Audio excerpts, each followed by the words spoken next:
Mi nombre es Antonio Palomete, soy decano del Centro de Biólogos de Extremadura y os doy la bienvenida en nombre de la Facultad de Ciencias y del Servicio de Difusión de la Cultura Científica, que, como sabéis, colaboran con el Colegio Oficial de Biólogos de Extremadura en la realización de las tertulias biológicas. Esta de hoy va a tratar sobre alimentos sanos y seguros, como así creo que le llamaban. Por supuesto, insistir que estamos hablando de una tertulia, o sea que lo que intentamos es que la exposición de los contertulios invitados sea relativamente breve, para que después haya tiempo y que haya una buena interacción con vosotros, que sois tan contertulios como los que están aquí arriba. Por supuesto, querría agradecer la colaboración de estos contertulios invitados, tanto de María de Guía como de Daniel y Jesús, que hayan venido hoy a participar con todos en esta tertulia. Paso a presentarlos muy brevemente. María de Guía Córdoba es profesora titular de la Escuela de Ingeniería Agraria, es coordinadora del Grupo de Investigación de Calidad y Microbiología Alimentaria. Jesús Ramírez Muñoz es profesor de Biología y Geología del Instituto de Enseñanza Secundaria de Vicente Ferrer de La Parra, Badajoz, y es también vicedecano del Colegio Oficial de Biólogos de Extremadura. Y por último, Daniel Martín es biólogo investigador del Instituto Tecnológico Agroalimentario de Extremadura. Pues nada, hoy aquí en este salón más noble que solemos utilizar normalmente las tertulias por razones que no vienen al caso, pero bueno, esa otra sala está ocupada, imprevistamente, pero está ocupada, pues vamos a comenzar la tertulia. Comenzará María de Guía, así que adelante. En primer lugar, muchas gracias por invitarme tanto a ti, Antonio, como a Macarena, de Cultura Científica, por invitarme a esta tertulia. Y bueno, pues comienzo yo. Y yo quería plantearos la cuestión primera es si consumimos alimentos seguros, sanos y seguros, que es el título verdaderamente de esta tertulia. En relación con eso, se puede decir, con el título de esta ponencia, se puede decir que la mejor forma o la mejor manera que hoy día se trabaja para la obtención de alimentos, la preparación, la obtención y poder consumir alimentos sanos y seguros va enfocado siempre hacia la garantía, hacia conseguir la garantía de la seguridad alimentaria.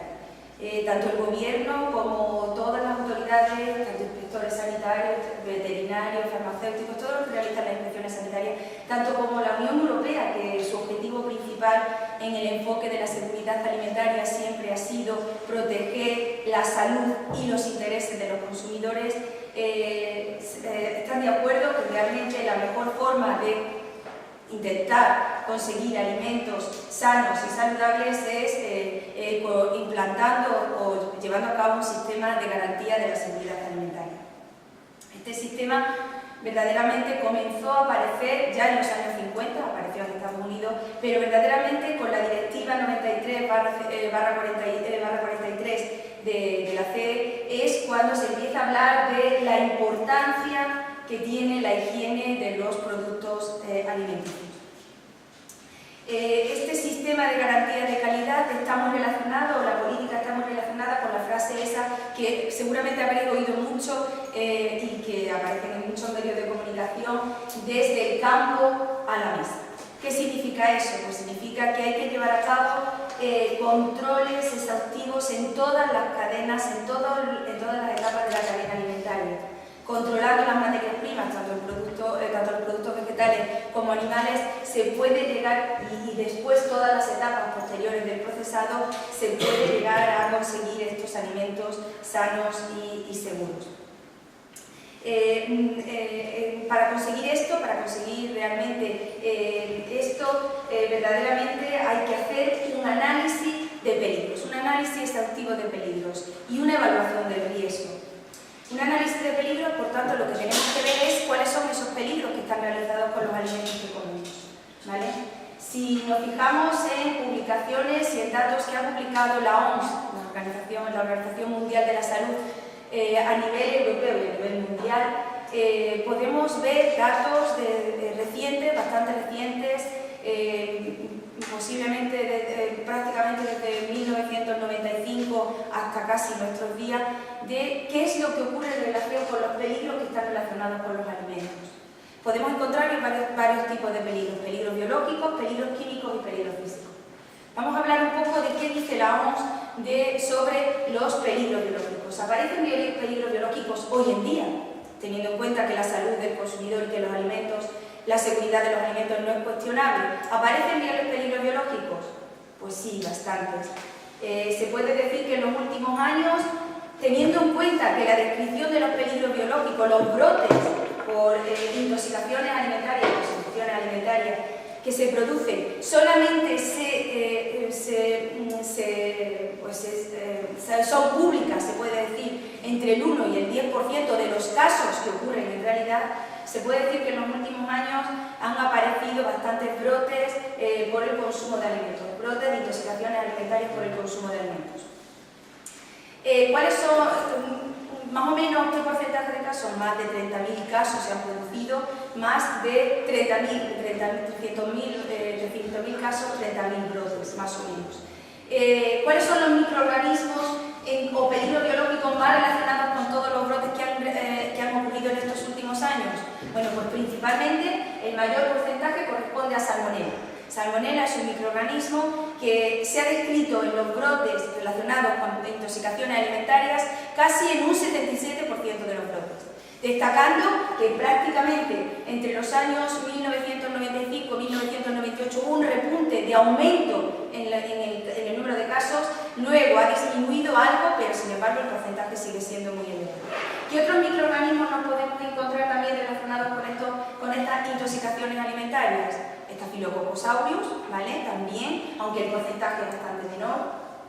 Clostridium perfringens, por ejemplo, Bacillus cereus, o bien otros como virus o Campylobacter y Shigella. Campylobacter es un microorganismo que además ha comenzado a aumentar el número de brotes que se están produciendo por el consumo de alimentos contaminados con Campylobacter. ¿Qué alimentos son los que relaciona la OMS los más relacionados con estos brotes descritos? Bueno, pues principalmente mayormente, el mayor porcentaje corresponde siempre a productos derivados o elaborados a partir de huevos, ¿vale? Con huevos, tanto productos de pastelería o cualquier otro producto elaborado a partir de huevos. ¿Cuál es el siguiente que se encuentra en ese porcentaje también algo más bajo, aproximadamente un 22%? Carne y los productos cárnicos. Posteriormente, después nos encontramos los lácteos y después los pescados y los mariscos. En ese orden de porcentaje se puede relacionar con los brotes que han sido descritos a lo largo de estos últimos años. En cuanto a los lugares donde ocurren, bueno, pues principalmente, ¿dónde más ocurren casos de intoxicaciones alimentarias? Pues en los hogares. Más del 40% son en los hogares. Esto va a depender, por supuesto, del país que estemos hablando. Hay bastantes diferencias, ¿vale? Pero de forma genérica se puede decir que más del 40% de los casos de brotes descritos ocurren en los hogares. Después se encuentran las cafeterías, los catering de restauración, es lo siguiente en importancia, y después un número menor de casos ocurren en los catering de escolares, por ejemplo, o bien también en los hospitales o en los hogares de los ancianos. ¿Cuáles son los factores más relacionados con este brote? Bueno, pues principalmente el mayor de los casos, aunque es difícil de saber a qué se puede atribuir, teniendo en cuenta que solamente se denuncia, como he dicho anteriormente, del 1 al 10% de los casos. Se puede decir que en la mayoría mayoría de los casos es por temperaturas inadecuadas, es decir, un almacenamiento de los alimentos a temperaturas de refrigeración inadecuadas. No se almacenan en refrigeración, como consecuencia hay un crecimiento elevado de esos microorganismos y como consecuencia de ello se producen esas intoxicaciones alimentarias. ¿Vale? ¿Dónde más ocurre esto? Bueno, pues precisamente está más relacionado en los países mediterráneos, es donde más está relacionado con temperaturas inadecuadas de almacenamiento. ¿Qué otro factor podría contribuir? Bueno, pues por ejemplo también el hecho de calentamientos y recalentamientos de esos platos preparados totalmente inadecuados, no son los correctos, no se llegan a alcanzar las temperaturas debidas o no se dan el suficiente tiempo para destruir lo que se haya desarrollado a lo largo de ese tiempo de almacenamiento. En otros casos también participan, y esto es muy importante, en la garantía de la seguridad alimentaria verdaderamente en estos sistemas de control preventivo de la calidad, como son los APPCC, verdaderamente esto es una forma de eliminarlo, es malas materias primas en condiciones inadecuadas. Es decir, partimos para elaborar los alimentos de materias primas que ya no tienen la calidad sanitaria adecuada, ¿vale? Además, también podemos relacionar con otros factores como la manipulación inadecuada. Los manipuladores no conocen cuál es el problema que puede ser derivado de una manipulación incorrecta de esos alimentos. Por ejemplo, en las casas puede ocurrir, por eso el mayor porcentaje de brotes ocurren en las casas y por tanto pues contaminan los alimentos. Y también esas contaminaciones cruzadas, entre otros. Son muchos los factores difíciles de saber todos, porque ya os digo que la mayoría de los brotes no son denunciados.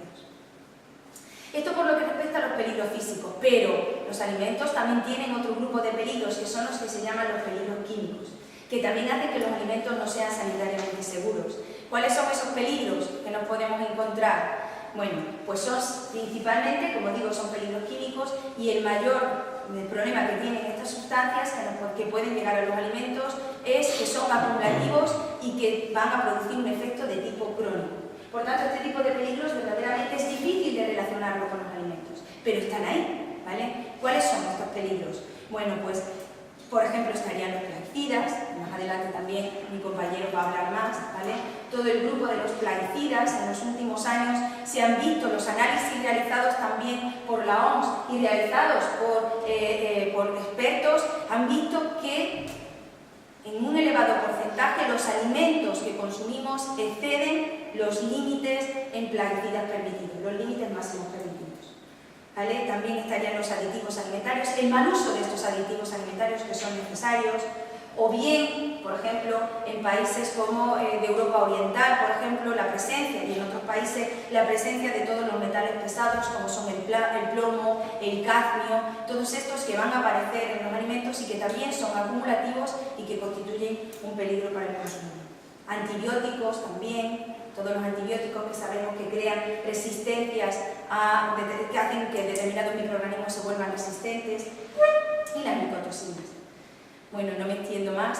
Hemos hecho un repaso por todos los peligros físicos que nos podemos biológicos, y todos los químicos. Y bueno, ¿qué es lo que habría que hacer? Bueno, pues como he dicho al principio, verdaderamente las acciones, tanto del gobierno como de todos los inspectores y de los organismos sanitarios, siempre van destinados hacia hacer un análisis exhaustivo de estos peligros y luego una evaluación exhaustiva del riesgo.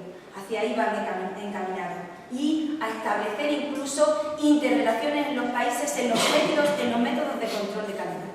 Hay que buscar siempre métodos de control de calidad mucho más exhaustivos, mucho más precisos, mucho más rápidos, que permitan detectar cuáles son estos peligros y por tanto controlarlos en el momento. Otro aspecto muy importante relacionado con todo esto es todo un sistema de trazabilidad.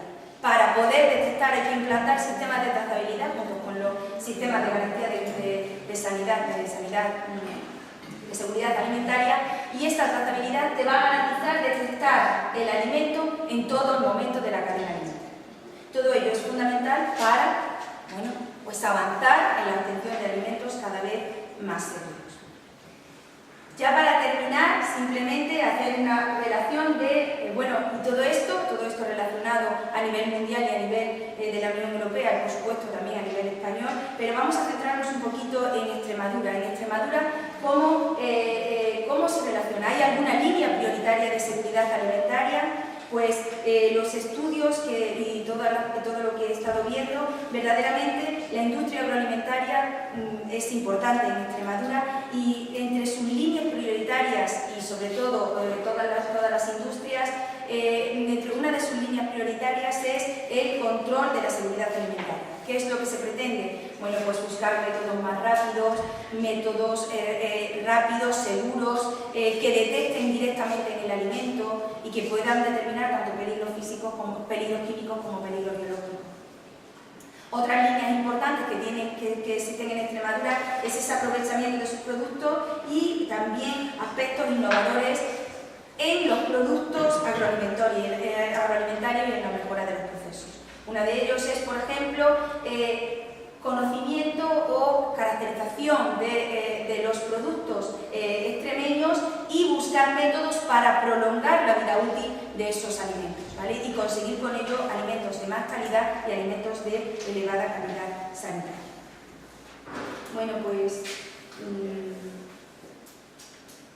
creo que ya he terminado, más o menos. Entonces sería mi planteamiento y bueno. Muy bien. Tendremos después la oportunidad de intercambiar contigo lo que has comentado y seguro que hay dudas o opiniones de la gente, con tertulios que están sentados aquí al lado que también puedan responder. Pues gracias y que es la palabra Jesús Ramírez. Buenas tardes.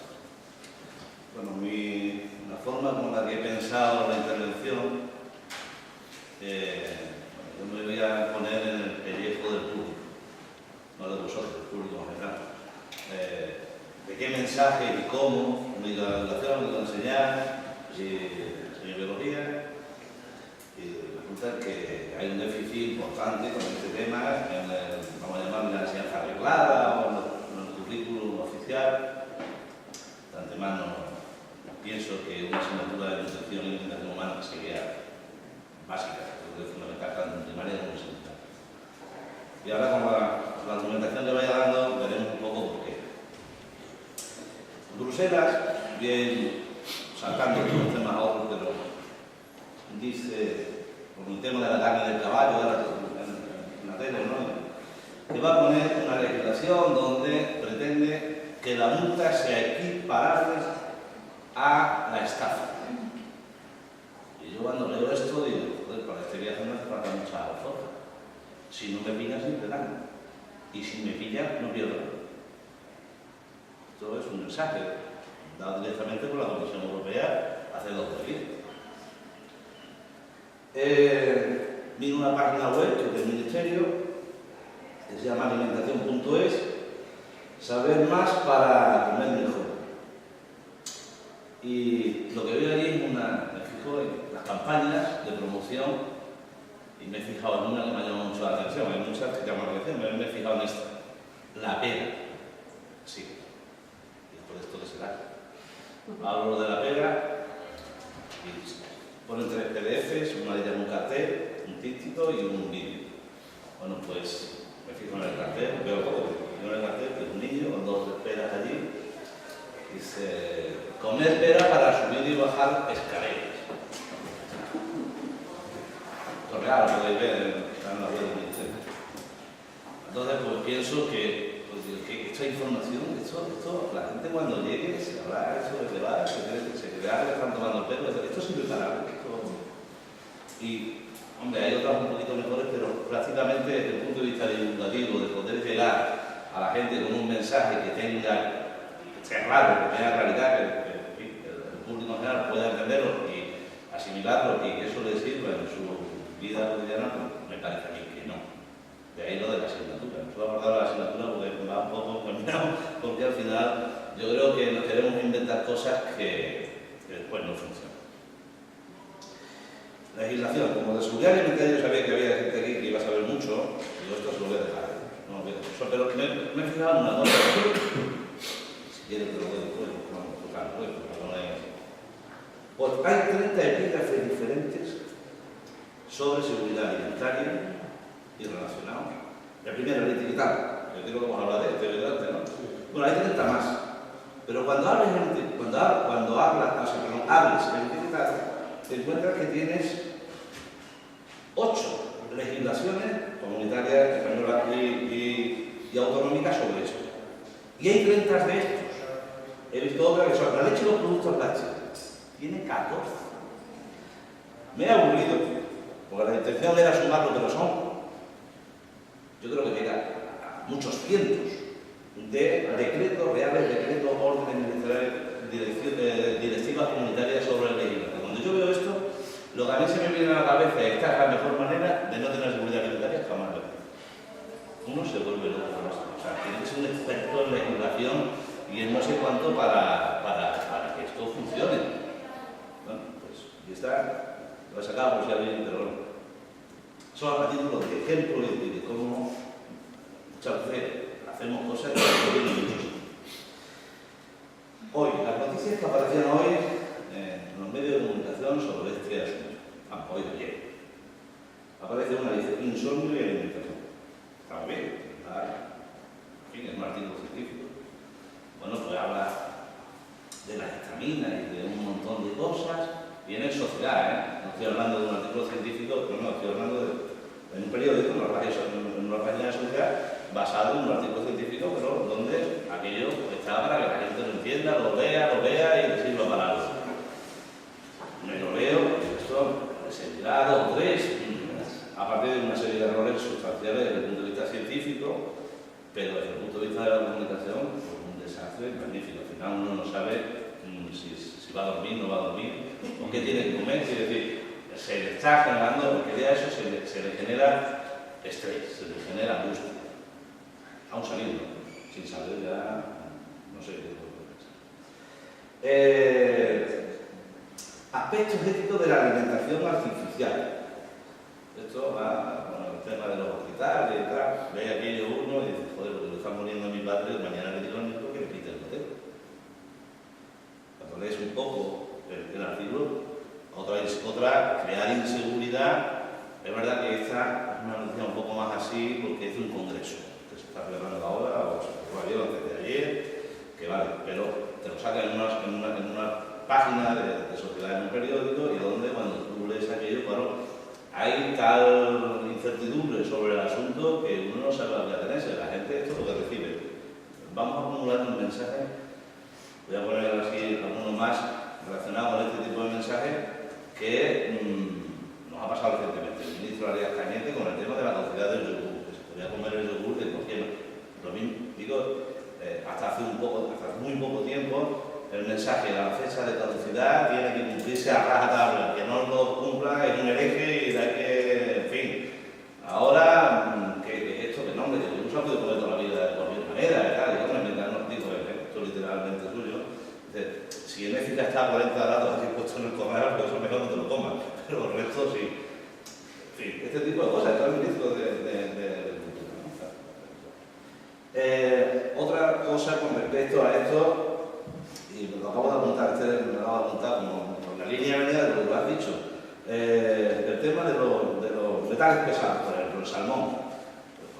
Todos los pescados grasos tienen, en fin, omega 3, ¿no? Evitar la inflamación, que es el principal problema de todas las intolerancias y todo esto de alergias alimentarias. Es un antiinflamatorio, te pone muy bien, es como los corticoides, ¿no? Enseguida te pone bien, después ya veremos lo que pasa. Bueno, pues en el caso del salmón, por un lado es cojonudo porque tiene omega 3, pero por otro lado le estamos diciendo que tiene metales pesados, que termina con Alzheimer. Ya uno no sabe si como salmón, no lo como, o qué salmón, o en fin, qué hago, ¿no? Y podemos hacer un poco más, que lo he notado solo conforme yo estoy hablando, he notado algo más en este tipo de cosas, de crear una incertidumbre muy grande en la gente. Me acuerdo de los pepinos, en Alemania. Sí. Bueno, lo que no era pepino, ¿no? Yo cuando sale la noticia en la tele, sale en el telediario de las 3 de la tarde, el primer día que sale en la noticia, pepinos y dijeron lo que pusía, ¿no? Y yo pensé, cuando yo solo dije a mi mujer, digo, esto hace cosas raras sexuales con los pepinos, porque esos pepinos no pueden, o sea, ¿qué es lo que se está buscando? Al final es una enterobacteria. Claro, por eso pero estuvo media Alemania y medio laboratorio del mundo buscando una cosa extraordinaria. Lo que pasaba a los pepinos es que los habían dejado por allí en un almacén que había tenido ganado, no sé qué es lo que había tenido, y allí habían cogido la contaminación. Por cierto, eso nos costó un pastón a España y luego a los agricultores andaluces de Almería y otros, en Murcia y tal, que se lo cuenten. Vamos a ver. Un desastre de primer orden por alguien que dejó unos pepinos donde no debía. Eso con respecto a la economía que nos correspondía a nosotros. Ya los alemanes se encargaron bastante de dejar eso un mes en el paquete o cosas así, ¿no? Yo creo que la enterobacteria la veían a la segunda vía, ¿no? Esto, yo creo que, no sé, tan complicado era hacer un análisis microbiológico de aquello porque los síntomas de la enfermedad que producía pintaba, vamos, yo rápidamente...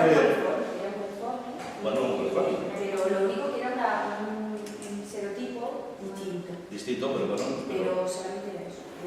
Coliformes hay muchos, unos son más... No da con la especie, sí, pero saber que aquello podía, o sea, en análisis microbiológicos haciendo 2 días o 3 días puede durar esto y saldría, ¿no? Lo único que ocurre es que, claro, no sabes hasta qué punto, al ser un serotipo, bueno, los coliformes, sobre todo el Escherichia coli, le pasa eso, que los tenemos en el tracto gastrointestinal, verdaderamente tenemos muchos, pero no todos son patógenos.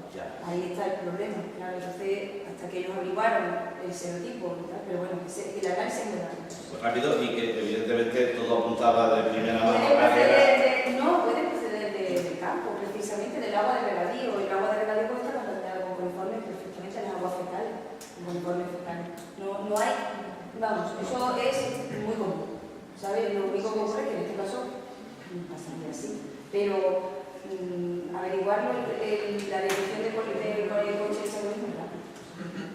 Pero es verdad que aquello, porque eso cuando salta a los medios de comunicación, a la prensa, una noticia como esta, pues ya es que pararla es imposible. Eso ya se carga todo lo que llegue. Por eso hay que evitar que aparezcan estos brotes, lógicamente, porque ahí está hay que controlarlo. Muy bien, muchas gracias.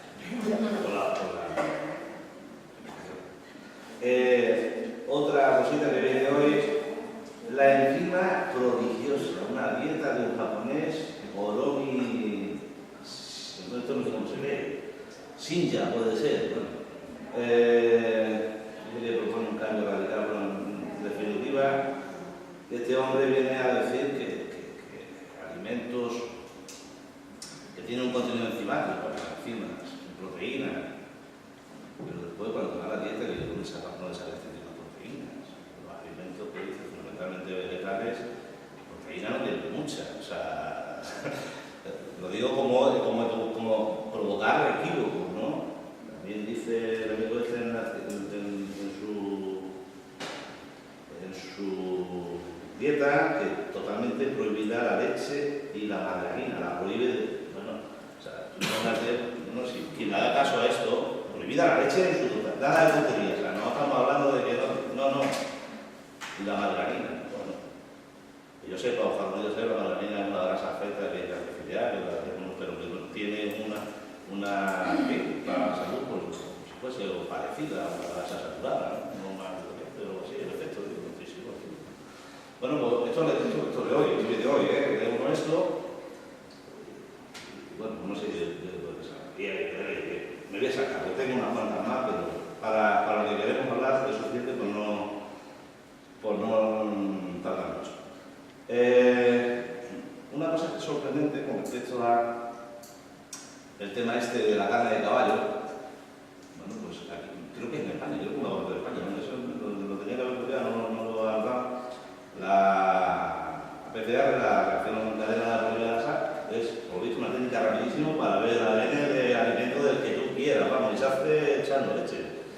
Esto no sé, ahí hemos estado cuando se sabía si es otro mes con la carne del caballo liado, hasta que alguien, no sé si fue Nestlé, fue la primera que publicó que sí que era aquello carne de caballo. Creo que fue Nestlé, porque también hubo una cosa como una torpeta, una hamburguesa, no sé si no lo tengo tan recto. Es decir, que tenemos herramientas que no aplicársenos porque no las tengamos, sino con la primera parte de la legislación, o sea, porque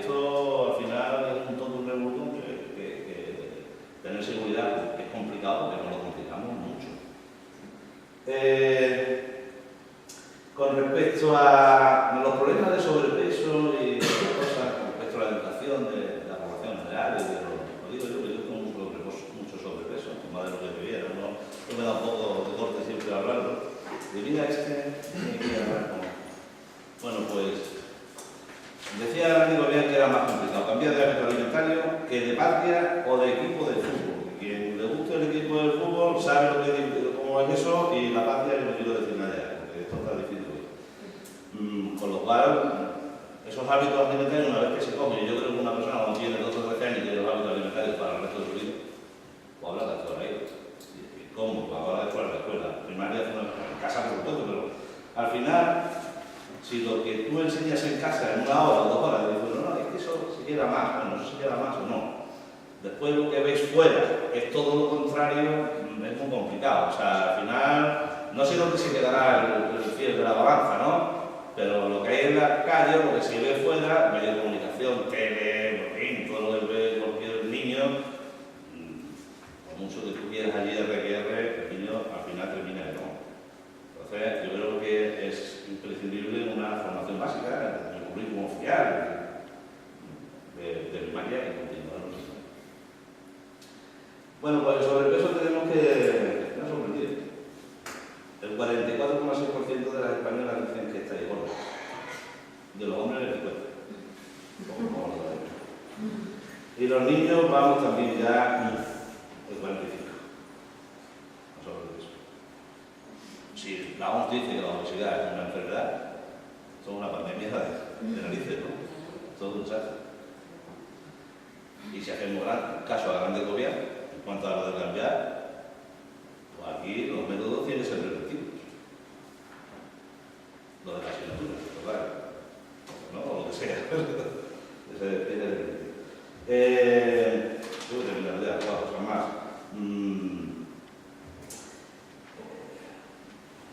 Hay 130 dietas registradas en el registro de patentes y marcas. Me ha dado por mirar un poco, digo, estos son públicos, puede hacer el registro. Y me ha dado por mirar un poco esto. Si a alguien le da por hacer eso, y tú ves las dietas, yo he visto algunas, no he visto las 130, he visto 3, lo voy a ver así, lo voy a trabajar, pues no tiene ni pie ni cabeza. Todos son todas, cuando estamos hablando de esta dieta, son todas dietas de adelgazamiento, las dietas estas que todo el mundo utiliza para la playa o para lo que quiera, pero que son mínimo en la población española, decía por ahí también quien sea, son 2 veces al año mínimo. Alguien se ha dedicado, a ver, una mujer hasta los 60 años, desde los 18 a los 60 años, le había dedicado al control del peso. Mujer, según el estudio este venía de los porcentajes que he dicho antes, de 45, del mismo sitio de sacó esto. Bueno, el resultado final era mujer, pues usted sabe sobre la mujer, entre 18 y 60 años, se dedicaba en ese periodo 8 años de su vida íntegros al control del peso. Yo me he quedado amado. Si es verdad eso, probablemente, pues, digo, Después se pasan 8 años de su vida. que ni nadie. 8 años. Casi toda la vida. ¿Qué necesita? No, 8 años sí. Si lo quitaras todos los periodos. Dándolo de esos 8 años. Yo creo que eso es un tópico. Al final, la dieta. La persona que sigue una dieta, la verdad. Evidentemente, la conclusión es que al final terminas con el mismo peso que empezaste. Bueno, con más. Pero bueno, con lo cual, de la dieta, pues hay que atenerse a una cultura dietética y después, sobre todo, una cultura que aquí es donde llega a hacer bastante hincapié del profesional.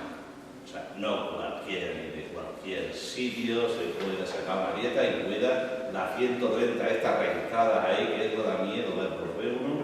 Claro, son todas dietas disociadas, que yo he visto 3. Una era totalmente disociada, por lo que eso significa, no sé, pero eso es un desastre total.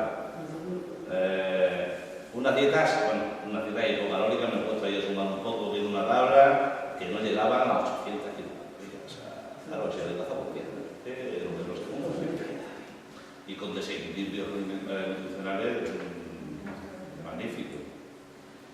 Yo me quedo. Muy bien, pues gracias Jesús. Y queda la 10 por... Bueno, en primer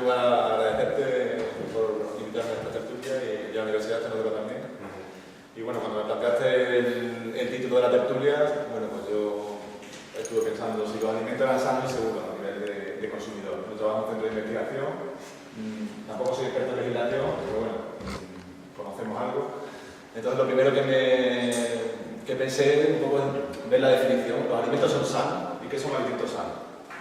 Bueno, pues los alimentos sanos son aquellos que aportan pues, macro y micronutrientes para nuestro organismo. Bueno, de esta definición pues, podríamos decir que sí son sanos. Por ejemplo, una manzana, una pera, un pescado, carne, pues efectivamente son sanos. Pero ¿qué pasa hoy en día? Las tendencias actuales, los cambios socioeconómicos que está transcurriendo la segunda mitad del siglo, ¿por qué está pasando? Pues que la tendencia actual estamos comiendo grasas animales, demasiados azúcares y además, según esto, que tenemos poco tiempo para hacer deporte, entonces la tendencia actual es a obesidad, como ha apuntado mi compañero. Es más, la Organización Mundial de la Salud dice que esto es la epidemia del siglo XXI, el tema de la obesidad. La segunda definición que he buscado, si son seguros. Pues bueno, aquellos alimentos que son seguros son aquellos que no han sufrido ningún tipo de contaminación química. Pues yo leo esto y soy consumidor y digo, bueno, pues entonces tendría que consumir alimentos ecológicos procedentes de la agricultura ecológica, que no utilizan ninguno de los productos químicos o fitosanitarios. Porque que yo conozca la agricultura convencional, la producción integrada, la agricultura de conservación, todo tipo de esto de agricultura que son agricultura sostenible, pues utilizan productos químicos de síntesis. Esto es una realidad, como habéis comentado. El desarrollo tecnológico tiene una serie de consecuencias. El desarrollo tecnológico implica, pues, riesgos para la salud. Se producen, como sabéis, emisiones de contaminantes de metales pesados como bien habéis indicado. Y estos metales pesados, pues, llegan a los ríos y al final a la cadena trófica. El pez pequeño, el pez grande se come al pequeño. En principio, se va acumulando metales pesados. Y por aportar un dato, pues España es uno de los países que tiene mayor concentración de metales pesados, sobre todo de mercurio, del mundo, y el segundo de Europa, en las aguas. A veces son de fuera, Sí. Entonces, a lo que me esto se contradice un poco con la seguridad alimentaria, el desarrollo tecnológico. Me voy a poner en el lado malo de la mesa. Entonces, podemos pensar que a lo mejor los controles que se hacen no son los adecuados, que lo dudo, porque se hacen muchos controles desde la administración, y prueba de ello es lo que has comentado tú, la carne de caballo. ¿Cuánto tiempo llevamos comiendo carne de caballo? Está buena, pero ¿cuánto tiempo llevamos comiendo? No sabemos. En principio, ¿qué ha podido pasar aquí? Puede ser una falta de control. En principio decía la administración que no tenía riesgo para la salud. Pues yo tengo mis dudas. No creo que los caballos que pusieran estas hamburguesas sean muy saludables. Los caballos también se ponen mal, como medicamento. Y sobre todo no comeríamos los caballos más envejecidos pero bueno, eso lo dejamos ahí. Entonces hay que poner en la mesa la balanza. Un riesgo sanitario, todo el riesgo que conlleva pues, la Escherichia coli, los Clostridium, el riesgo para la salud, y por otro lado, en la balanza los agentes químicos. Agentes químicos, desarrollo de la población. Es lo que se diferencia que una población o que un país esté desarrollado o en vías de desarrollo estas enfermedades en la seguridad alimentaria. Bueno, como habéis comentado, los problemas que hay de contaminación de riesgo sanitario pues pueden ser muchos, unos más leves y otros pues si Clostridium se desarrollaran en los alimentos pues se producirían pues una serie de enfermedades en la población que llevarían unos cambios en la salud pública bastante graves. ¿Y esto cómo se evita? Pues utilizando agentes químicos, conservantes y aditivos. En cuanto a los productos que se utilizan, pues son productos fitosanitarios, medicamentos, aditivos, productos industriales, como he comentado, de mercurio. Una de las industrias, cualquier industria que produzca cloro, vierte al agua 0,001 miligramos de mercurio al día, por litro de agua que vierte en estos ríos. Entonces hay que hacer un balance, los límites, está todo limitado, hay unos límites máximos de residuos para cada producto que estoy nombrando. Pero se supone que las materias activas pierden su actividad a lo largo del tiempo. Y se han hecho controles y estudios a partir del cual estos productos fitosanitarios no tienen efectos sobre la salud. Y eso es lo que se llama plazo de salud. El consumo de fitosanitarios en España, pues ahí ven las cifras, 648 millones de euros. Hay más de 900 materias activas. Materia activa es la que hace el efecto sobre la plaga en cuestión. 660.000 tipos de formulaciones y más de 400 en revisión. Si hay productos fitosanitarios en revisión y otros que se han eliminado, pero esos productos fitosanitarios que se han eliminado ya no lo hemos comido, digámoslo así. Y si se han eliminado es por alguna razón, porque se han hecho estudios posteriores que han comprobado que pueden producir ciertos efectos sobre la salud. Y lo dejo ahí. Estamos hartos de ver en prensa, pues, anuncios como este, ¿no? Los químicos acaban con las aves rurales. Y es cierto, los químicos cada vez hay menos especies. ¿Por qué? Porque la industria pues, no tiene más remedio que usar los productos químicos de síntesis que están acabando con muchas especies. Otra noticia. La exposición a plaguicidas aumenta el riesgo de sufrir diabetes tipo 2. Una persona que está expuesta a plaguicidas, los productos fitosanitarios se incorporan en nuestra grasa y se quedan acumulados. Y esto es uno de los motivos por los cuales pueden producir cierto tipo de enfermedades crónicas. La Junta de Extremadura, el Gobierno de Extremadura, tiene un programa que se llama RECARES, que es la red de control de calidad del agua de riego, y analiza el agua de riego ve la concentración de nitratos que hay en las aguas de riego, ve en la zona de desagüe y en los pozos. Y ahora voy a presentar una serie de datos que se hace a lo largo del tiempo. Y como veis, la concentración de nitrato en la zona de Montijo supera el límite en los pozos, por encima de 50 miligramos litro. Vemos que desde el año 2005 aproximadamente esta concentración más. Estamos hablando de Extremadura. Además, en 1999 salió una directiva europea, la 92.276 de la Comunidad Europea, y nos indicaron a Extremadura que declaráramos zonas vulnerables por la contaminación. Extremadura dijo, no, nosotros no tenemos zonas contaminadas. A raíz de eso, se hicieron una serie de inspecciones, se tomaron muestras y comprobaron realmente esto que estaba ocurriendo. Entonces, aparte de la sanción que le correspondía a Extremadura, le obligaron a declarar zonas vulnerables de contaminación por nitratos, que son las zonas de las vegas bajas y las vegas altas de la vega, con varios sectores de riego. Y esto es una realidad. Hay una orden que os la puedo indicar después, publicada en el Diario Oficial de Extremadura.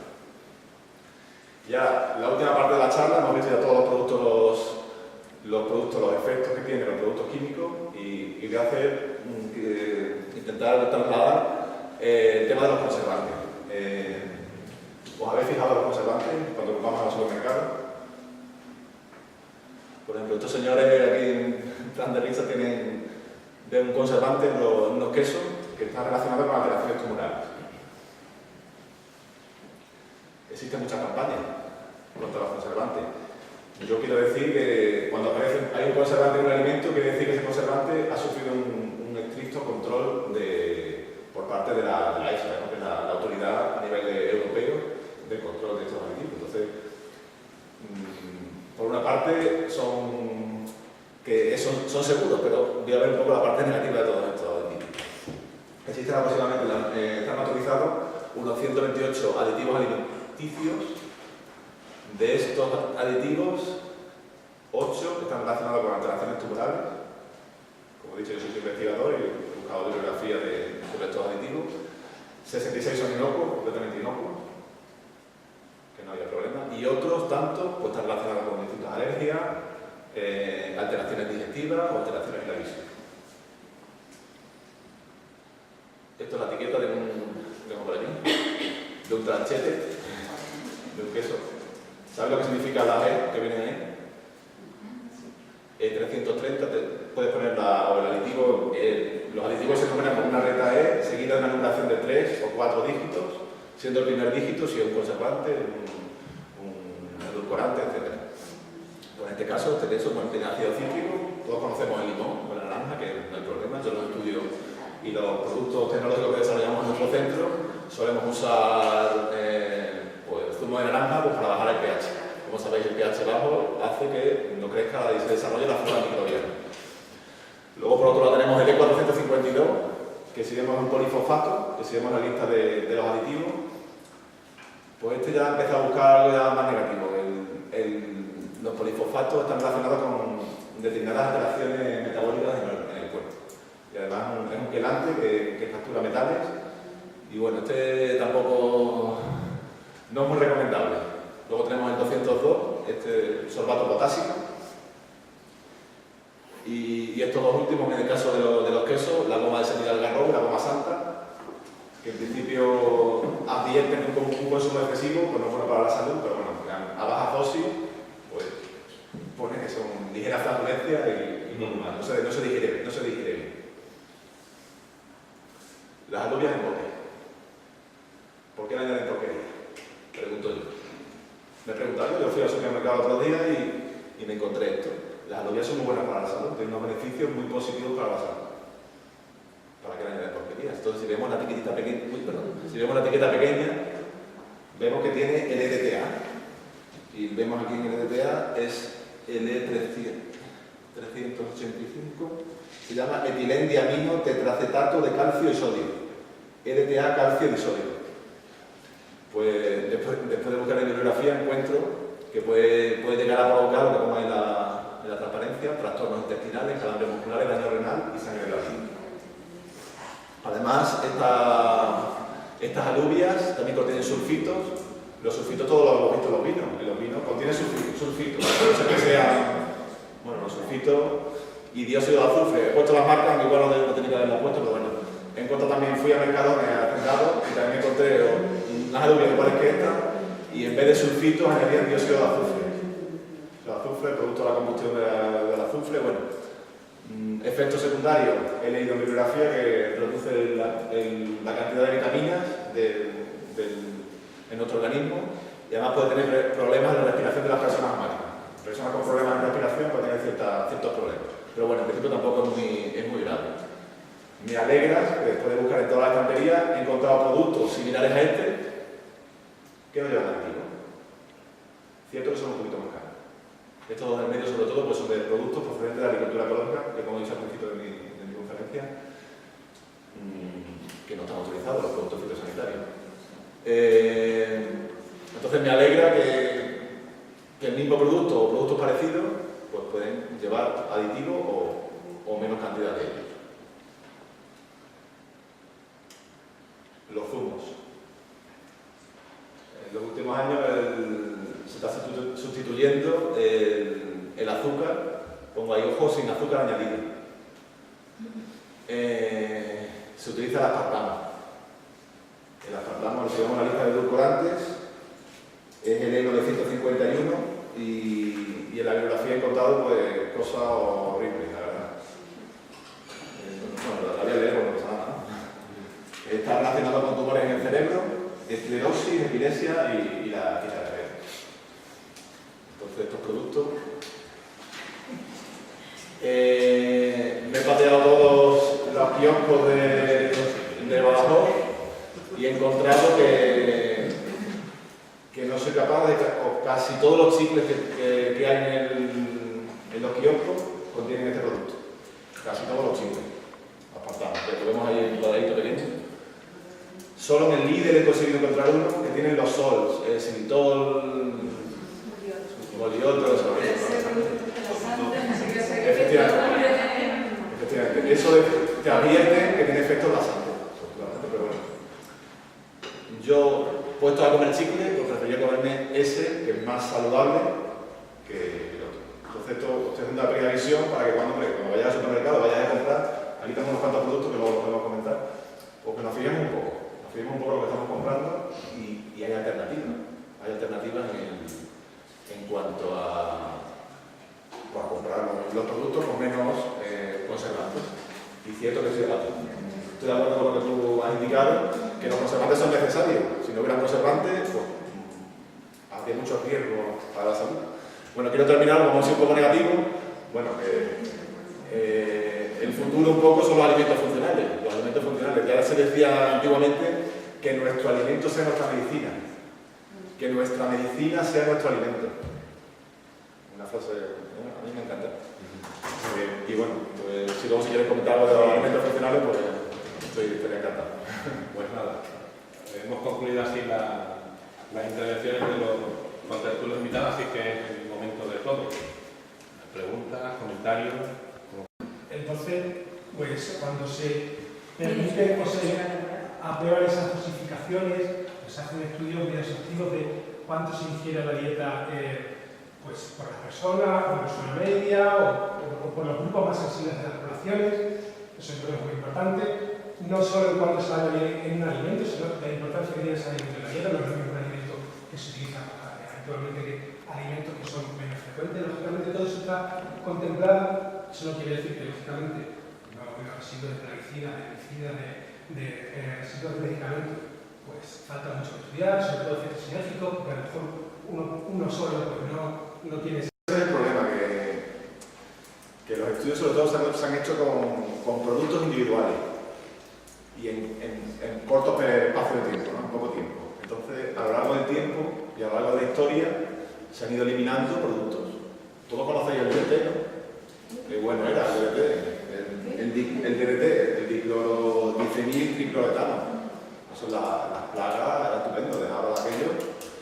¿Qué pasa si te digo que 35 años después, todos los que estamos aquí, el 80% tenemos residuos de DDT? Es un ejemplo. Es cierto que es un producto, hoy en día los productos fitosanitarios que hay en el mercado, los agricultores, que yo he sido inspector de producción integral de muchos años, y los agricultores de campo no tienen ese problema, son demasiado flojos, tienen que tratar varias veces para poder eliminar las plagas. Y entonces los estudios que se tienen que hacer yo creo que son más a largo plazo, y lo que tú has indicado, que estoy de acuerdo contigo, la sinergia y la...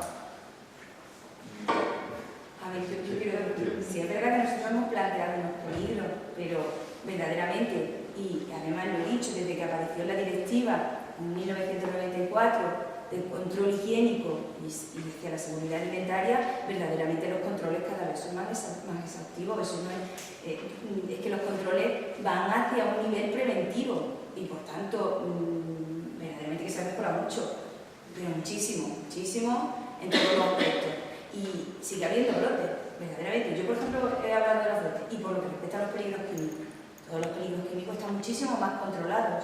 Por lo que respecta a los plaguicidas, lo único que necesitamos es una legislación muy exhaustiva, verdaderamente Jesús ha dicho que es lo que, pero cada vez una legislación mucho más controlada y educación, cómo hay que aplicar esos aditivos. Que lo que se necesita es eso, que no se puede utilizar. ¿Qué pasaba con todos estos plaguicidas? Que se utilizaban, se hacía ahí, a veces se utilizaban hasta avionetas para eso no es, o sea, hay que educar en ese sentido también. El peligro, sí, muchas veces ni siquiera los agricultores saben el peligro que puedan tener estas sustancias. Y realmente yo creo que ahora mismo se ha avanzado muchísimo y eso ha hecho que la calidad de vida también aumente. Pero en controles de plaguicidas bastante. En el control desde la mesa, desde el campo hasta la mesa, y en todos los aspectos de animales también, el control es muchísimo más efectivo. Por lo que respecta a los aditivos, verdaderamente los aditivos pueden ser un peligro, pero hay una lista positiva de aditivos que si tú lo utilizas según ahí se dice, pues no pasa nada. ¿Qué es lo que ocurre? Que en muchos casos no es así. Eso es el único problema que puede haber, porque en muchos controles de los que se hace se ve que en algunos de los aditivos permitidos se supera lo permitido por la lista positiva. No te puedes encontrar un alimento en el mercado, analizarlo y todos tienen más de lo máximo permitido. Pero eso es un error. Yo creo que eso es falta de bueno, no sé si esto de las asignaturas desde un inicio, pero falta de educación en ese aspecto y que bueno, realmente, pero yo creo que cada día los controles son muchísimo más exhaustivos y se controlan en todos los aspectos y no como antes, que se hacía solamente un control del producto final. Así que había un problema muy grande, pero hoy día no, entonces realmente, vamos, que se puede consumir, que verdaderamente todos estos estudios y muchas cosas de las publicaciones, porque ¿qué ocurre con los aditivos y con los plaguicidas? Que no se pueden relacionar tampoco. Es verdad que la mayoría de los productos, en los estudios que se han hecho en animales de experimentación y en ensayos en laboratorio, dan tumores, dan cáncer, pero tampoco se puede relacionar con que te aparezca un cáncer. No se puede, porque como eso es crónico, son acumulativos y van apareciendo, no se sabe, pero verdaderamente hay que controlarlos para que esa posibilidad que exista, que no se Te voy a decir dos cosillas. Empezando por esto último, ¿verdad? Si realmente hubiera una producción, un efecto, causa-efecto de la verdad, hay muchísima gente de la cárcel, un montón de gente indemnizada y multizamos. La NB estaría, el gobierno estaría, o la banca no quiero decir nada, o otro no. ¿Cómo se llama? Monsanto, ¿qué? O sea, Monsanto que controla todo lo controlable, que por haber que tiene en mano todo el mundo. Eso sí que es un peligro. No la vamos a echar. Monsanto sí que es un peligro. Bueno, a ver. La utilización de plaguicidas, por poner un ejemplo, yo creo que se hace mucho más años, porque el que utiliza, el manipulador de plaguicidas, el que va a fumigar, no sabe lo que está haciendo, que el hecho del principio activo. Y hay gente que fumiga 2 días antes de la cosecha, y no lo avisa, y bueno, sí, ¿qué pasa? ¿Hay que hacer una pared de guardias civiles en cada parcela? Pues eso va a ser muy complicado. O sea, eso, controlar eso, entonces, de ahí lo de la formación, y de ahí. Que es verdad que todo el que tiene que utilizar, bueno, no desde hace mucho tiempo, estamos hablando de hace, no quiero mentir, pero a lo mejor 15 años, aquí en Extremadura, cuando salió un decreto donde toda la gente que manipulaba, que utilizaba, que utilizaba, y hay todo nivel básico y nivel avanzado, tiene que pasar un curso de formación para hacerlo, curso de formación que el curso se puede dar relativamente bien, pero quien lo recibe se va casi como algo. Entonces, en la parte de sensibilización algo, pero en la parte técnica muy poco. Lo digo porque esto de eso sé. Centro de formación y he hecho eso, por ejemplo. O el de manipulador de productos diferentes. De productos para manipular de alimentos.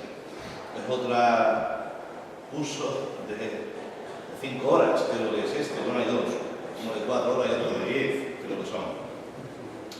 Y estamos en lo mismo. O sea, una persona no aprende cómo tratar alimentos ni en 5 horas, ni en 10, ni en 200.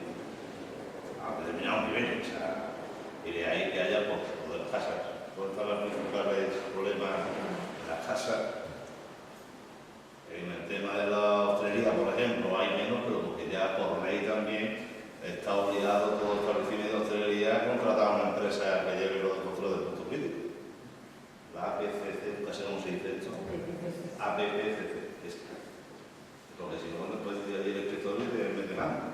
Entonces, eso ya se está haciendo bien, pero porque eso se está externalizando, digamos, de la empresa. O sea, hay otra empresa especializada, una bióloga compañera nuestra tiene una empresa de este tipo, por cierto. Yo la tengo contratada, pero yo lo hace bien. Sí, alguna. Sí. Yo creo que así ya un poco más rápido. Bueno, mi historia es profesora en el área de química orgánica. A mí me gustaría añadir que, bueno, efectivamente puede parecer que se nos traslada un mensaje quimifóbico en cuanto a la utilización de aditivos alimentarios en los productos que consumimos habitualmente, pero sin duda son más necesarios para que el alimento preserve sus propiedades organolépticas que el consumidor requiere. Hay que tener claro que en todos los niveles en los que se consume todo eso está más que legislado a diversos niveles y que, bueno, que evidentemente tiene que estar ahí. Otra cosa, la que yo sí que no comparto, es que precisamente se ha publicado la semana pasada un libro, o se ha presentado también Alimentos ricos, alimentos pobres. Y ha salido precisamente esta semana publicado en Prensa Nacional que hay 5 aditivos alimentarios que consumimos, que están permitidos en España y que en el resto de países están prohibidos. Bueno, cuando digo España me refiero a Europa. para mí sí que es inconcebible. Lo que es malo para un familiar es malo para un bote. Y viceversa. Entonces, uno de los aditivos que están en esa lista negra, por ejemplo, el colorante alimentario de color amarillo que se utiliza para las paellas, el colorante azul para la cocina, por ejemplo, la orextra, que en su día sustituyó muchísimo sobre todo en la fritura, donde se absorbió muchísima grasa, un par de antioxidantes que se emplean conjuntamente con el efecto sinérgico que genera. Entonces, eso sí que no cabe en mi cabeza, que haya productos que no estén legislados a nivel mundial. Es lo que no entiendo. ¿No? Pero en cualquier caso, no, de la legislación. O sea, verdaderamente yo creo que hay permiso para legislar de forma distinta. Es decir, que en la Unión Europea, por ejemplo, puede salir una normativa, una legislación, pero cada país miembro la puede recogerla o no. La Unión Europea es mucho más amplia que Estados Unidos. Sí. Se permite casi. Es que ahí se permite, por ejemplo, en Estados Unidos, se permiten hormonas. Depende en qué cosas. ¿Qué cosas? Depende. Por ejemplo, en California, que es el estado más criminofóbico del mundo, y ahí cuando estaba de gobernador Schwarzenegger, obligó, porque había un colorante alimentario que se utilizaba para Pepsi y para Coca-Cola, obligó a poner en la lata que contenía un producto que potencialmente producía cáncer. Entonces, cuando se determinaron los niveles a los que podía producir esa enfermedad, hablaban de un consumo de 60.000 litros al día, a un tsunami de Coca-Cola. Entonces, hay veces que son ciertas regulaciones son demasiado restrictivas, es el problema. Sí, había pedido tú y después este señor que está aquí. Soy Fernando de la Feria Agraria, del área de nutrición y agroecología, y yo estoy de acuerdo un poco también con lo que comentabas sobre la educación alimentaria. De hecho, imparto educación y nutrición, un poco, pero algo voy aprendiendo. Y sí que es verdad que es súper necesario. Y luego también quería comentar algo de, estado comentando de que es el ministro de la Unión Europea, pero que no deberíamos ir tan lejos. O sea, no sé, cualquiera de nosotros o familiares se habrán sobre todo un tratamiento, como decía él, de adelgazamiento o algún plan. Y si alguno se lo ha puesto, aquí no sería que hay un nuevo fracasado. No, como me hubiera gustado que hubiera habido, pues realmente los médicos de buena tinta, en su plan de formación creo que no dedican escasamente nada a la educación y la nutrición. Y sin embargo, si cualquiera de ustedes fuera por ahí un doctor o fuera a decir un curso de dieta, ¿a quién le harían caso? ¿Al doctor o a lo mejor a una persona que ha dedicado durante 4 años o a diplomatura que dedica y le pusieron una dieta? ¿A quién le harían caso a ustedes? Al médico, seguramente. Todo el mundo. Y es lo que decía. Y entonces nos guiamos muchas veces, incluso muchas veces, que es así, que vamos a los profesionales muchas veces con ese número de dietas que a comentar que muchas de ellas son completamente disparates, se lo en práctica, los alumnos traen dietas que tenemos puesto a familiares mandadas por médicos, son de auténtico disparate, de orden del 40% de grasa, de proteína del 30 para arriba, son unas cosas metabólicamente sin sentido. Entonces, un poco, yo estoy en la línea esa de que muchas veces hay que ir a los profesionales. Y ya sea no son de mala fe, pero es que muchas veces los profesionales no tienen la formación específica y nosotros sí confiamos en la profesión. Que lo he dicho, pero creo que también es importante eso. Yo soy Manuel Martín, tengo una base de investigación y lo primero es decir que me parece animadísimo este coloquio porque la densidad de preguntas por cabeza es muy alta. No he visto en ningún sitio que a veces vas a salas que están totalmente llenas y no te hacen ninguna pregunta. Entonces, yo creo que eso es un éxito. Sí, quizás no es un éxito que esté la sala llena, pero desde luego el éxito es la animación que hay. Digo, por introducir algo un poco distinto y distendido, ¿no?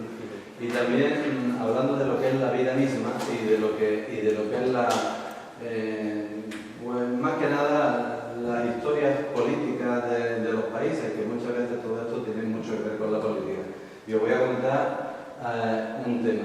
Como se ha hablado, primero lamentar que he llegado ya al final, porque vengo de otras actividades y me he perdido lo que habéis dicho, sobre todo los dos primeros ponentes, el tercero he oído un poquito. Pero como se ha tocado este tema, quiero tocarlo yo también. por añadir más información. Son estas contradicciones que políticamente los países, pues hay que importar de un país y, bueno, nosotros, porque Argelia nos vendiera petróleo y gas, le comprábamos vino, cuando aquí sobraba vino, ¿no? Eso es una contradicción. Pero otra contradicción, muy ligada con lo que habéis hablado y con lo que habéis dicho, es que, por ejemplo, y eso los fruticultores de Extremadura lo padecen en sus propias carnes, hay una legislación muy restricta que prácticamente no hay ya productos para echarle a la fruta, a los frutales, ¿no? Sin embargo, y ya ahora nosotros como consumidores, es que nosotros nos estamos tragando aquí todas las frutas de invierno, fruta de verano, pero que viene o sea, todo lo que comemos en invierno que viene de una fruta de verano del hemisferio sur, donde viene tratada con productos que nosotros tenemos prohibidos. Hombre, eso cómo se cuece, ¿no? Y también hace un comentario un poquillo así más jocoso respecto a lo de la vida y la longevidad y todos estos productos. Bueno, primero que todos los productos tomados en dosis moderadas, pues al final si yo me tomo un chicle, creo que hace por lo menos 20 años que no tomo ninguno, no creo que me pase nada. Eso todo. Igual que si estoy comiendo jamón ibérico de bellota, ahí todos los días, pues voy a salir con un colesterol hasta por las orejas, ¿no? Entonces, por ejemplo, ¿por qué se alarga la vida tanto?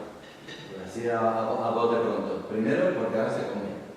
Hace una serie de años no se comía, que eso es importante, porque hay muchos países de África y tal, porque es que no hay alimento, la gente se muere, los chavales no pueden crecer y tal.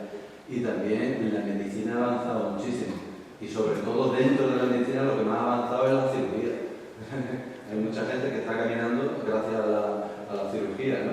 En fin, por poner otra opinión así distendida. Es que yo no, bien, vale, eso Esto último estaba diciendo de lo de la vida, en fin, y se come, ¿no? Sí, Porque otra frase que tenía por allí anotada, de Gregorio Marañón,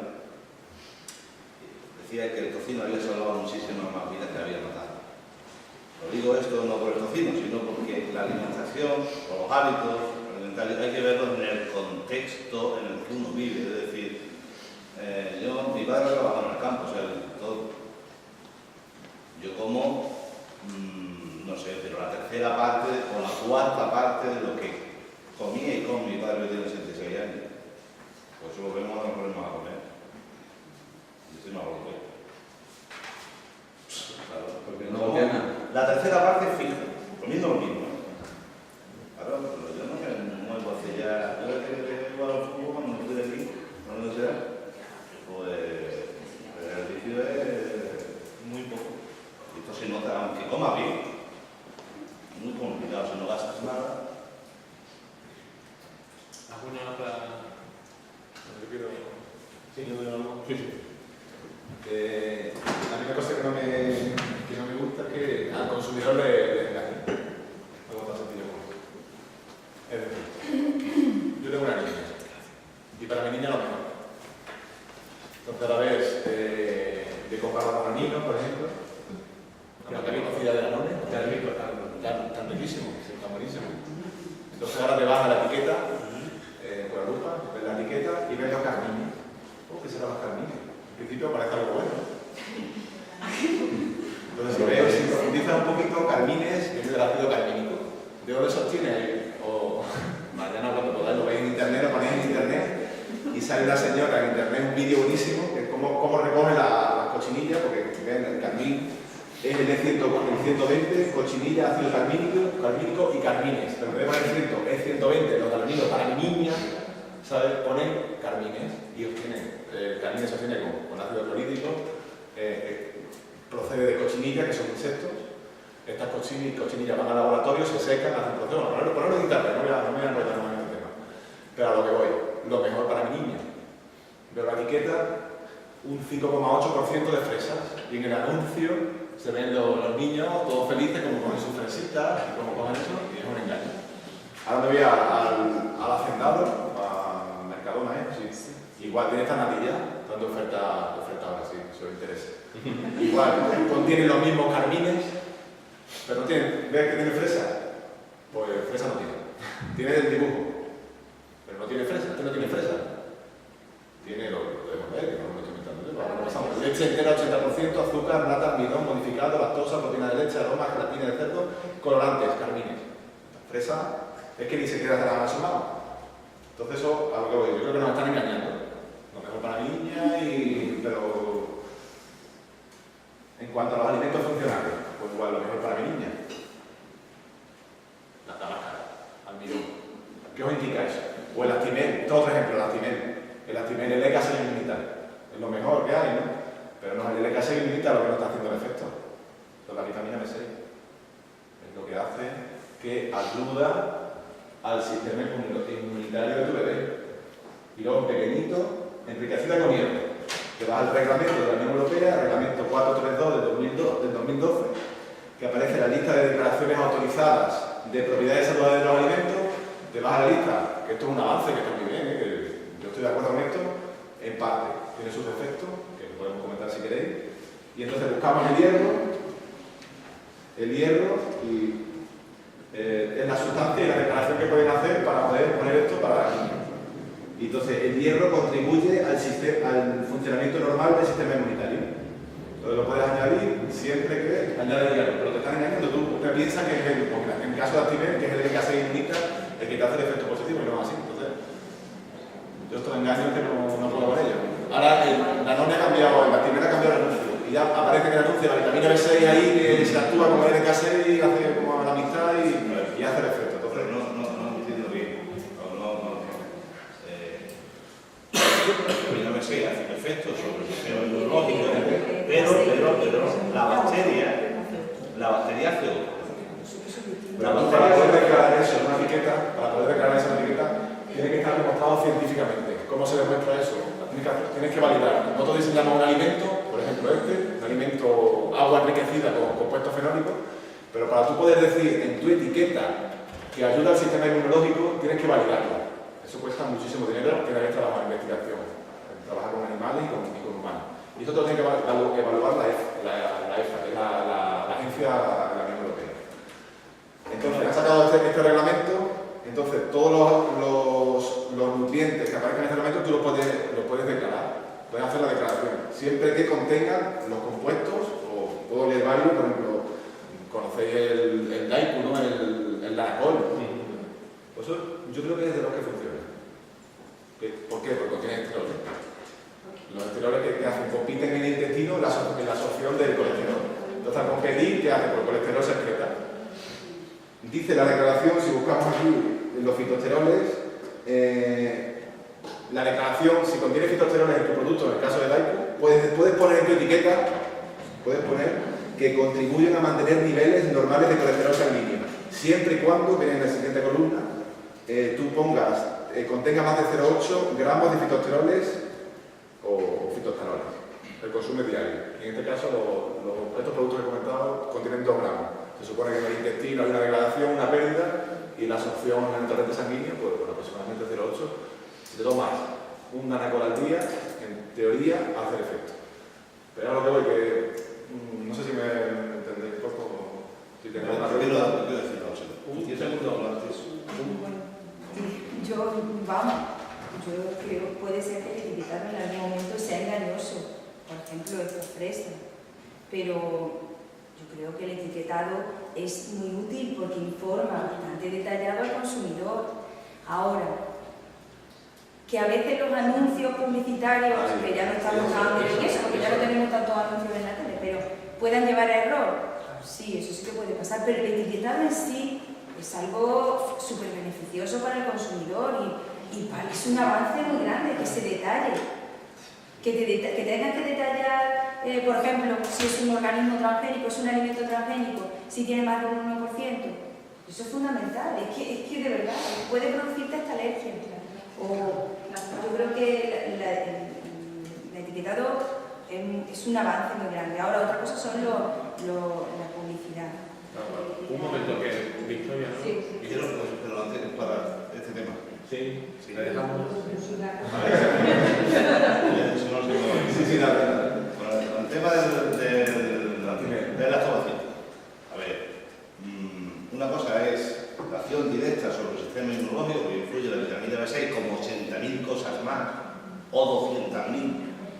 Y otra cosa es mantener adecuadamente la flora intestinal como principio básico, eso de probióticos, como principio básico de que para empezar esa barrera, entre comillas, es la parte inicial del sistema, la parte preventiva para tu sistema inmunológico. A tu sistema inmunológico no necesita actuar si no tiene que hacerlo. Entonces, en eso no hay ningún engaño, o sea, eso es una realidad. Los activistas inmunistas hacen un efecto probiótico Total. fundamental. Para que tú consumas un alimento probiótico tienes que consumir una dosis de microorganismo vivo de 10 a la 8 en adelante. Y el de casi inmunista lo tiene. Ahora, que luego necesitemos vitamina B1 para mejorar, como ese y como miles de cosas más, todos los alimentos funcionales que consumimos, que hoy día están en boca y tú lo tienes en el gusto. Los alimentos funcionales es algo que está muy ahora, que mejora la salud, que van destinados a mejorar la salud. Y hay muchos. Pues yo digo que la ONU presentó a la Unión Europea un informe de lo que tenemos nosotros, pero no se lo han autorizado, como tú sabes mucho del tema, no se lo han autorizado, entonces no se puede demostrar, aunque estoy de acuerdo con vosotros que hace efecto, pero la Unión Europea, la EFSA, la autoridad a nivel de la Unión Europea en este tema, no se lo autorizan, entonces se lo han autorizado, es para por el número de individuos, no era suficiente el estudio fue muy bueno, y lo he leído yo, pero el número de individuos no era suficiente como para demostrar eso. Cierto que estoy de acuerdo con vosotros que hace efecto, pero entonces, aprovechándose de esa coyuntura y a la raíz del reglamento pues aprovecharon para indicar que como la vitamina esta B6 hace efecto positivo sobre el sistema inmunológico, pues aprovecharon una publicidad engañosa al final, porque es una publicidad engañosa. Por supuesto, estoy de acuerdo que la B6 hace efecto, pero hay que demostrarlo y hay que validarlo en la Unión Europea. Y el EFSA es la última entidad nacional para hacer eso. Entonces, si no te lo autoriza ellos, en principio... igual que los polifenoles... Que sea un probiótico. Sí, pero no lo... Es que el estudio, lo que tú estás diciendo, ni la EFSA ya lleva a autorizarlo porque es autorizar algo que no existe. Es decir, el alimento probiótico que hace es actuar sobre la barrera, por eso dice ayuda a tu sistema inmunológico. No dice que lo mejore ni nada de esto, no. Ayuda a su función en el sentido de que previene que tenga que utilizarse, previene su puesta en... Vamos a escuchar a... Pero hay que permitir un momento, estoy de acuerdo con lo que dice Dani. Más de 20.000 empresas pidieron, cuando salió este Real Decreto, la autorización para poner en su etiquetado, porque claro, a partir de ahí todas las propiedades que se vendían había que avalarlas científicamente. Bueno, pues solo 200 consiguieron un aval científico, pero venden a los consumidores mediante publicidad engañosa cosas que no contienen. Por ejemplo, los productos a base de LK6, ahí podéis ver los paquetes de muchos de los productos que compramos habitualmente. Casualmente mañana tengo yo una charla que es sobre la química que comemos y haciendo búsquedas sobre este tema me encuentro uno lo digo abiertamente, de la marca Hacendado, donde LK6 viene un bote de leche y vienen muchas gotitas como se aplican. Una de las gotitas que prácticamente no se ve es un asterisco y en ese asterisco nos remite, el asterisco está justo debajo de LK6 así de grande. Y realmente lo que dice ese asterisco es que lo que realmente hace la función es la vitamina C. ¿Por qué? Porque todavía no hemos encontrado un aval científico para el LK6. No lo hemos encontrado, igual que no lo hemos encontrado para el resuflador de soja. A pesar de que está estudiado, que se ha dicho muchísimo sobre los efectos beneficiosos en el periodo menopáusico, ¿no? O sea, eso que se pide ingredientes de alimentos funcionales no tiene a fecha de hoy ningún aval científico. Otra cosa que estoy totalmente de acuerdo con Estamos hablando de dos cosas diferentes, ¿verdad? Estamos hablando de dos pero no lo conceptos puedes vender distintos. como tal. No lo puedes vender. Es que yo no entiendo que en esa publicidad pone ayuda. Yo creo que, ¿qué dice? ¿Alguien se acuerda literalmente de la publicidad de la tele? Aquí viene el asterisco ese que dice ella. Yo digo el de Danone. El de Danone, ¿cómo se llama? El de Acimel. Tengo aquí las transparencias que mañana en las fotos de la... Y la bota esa la ha visto yo. que viene aquí en la bota. Y pone, debajo de LK6 pone ayuda al normal funcionamiento de tu sistema inmunitario. Eso es falso. Y al lado pone un asterisco y lo remite a la Eso es falso. LK6. Eso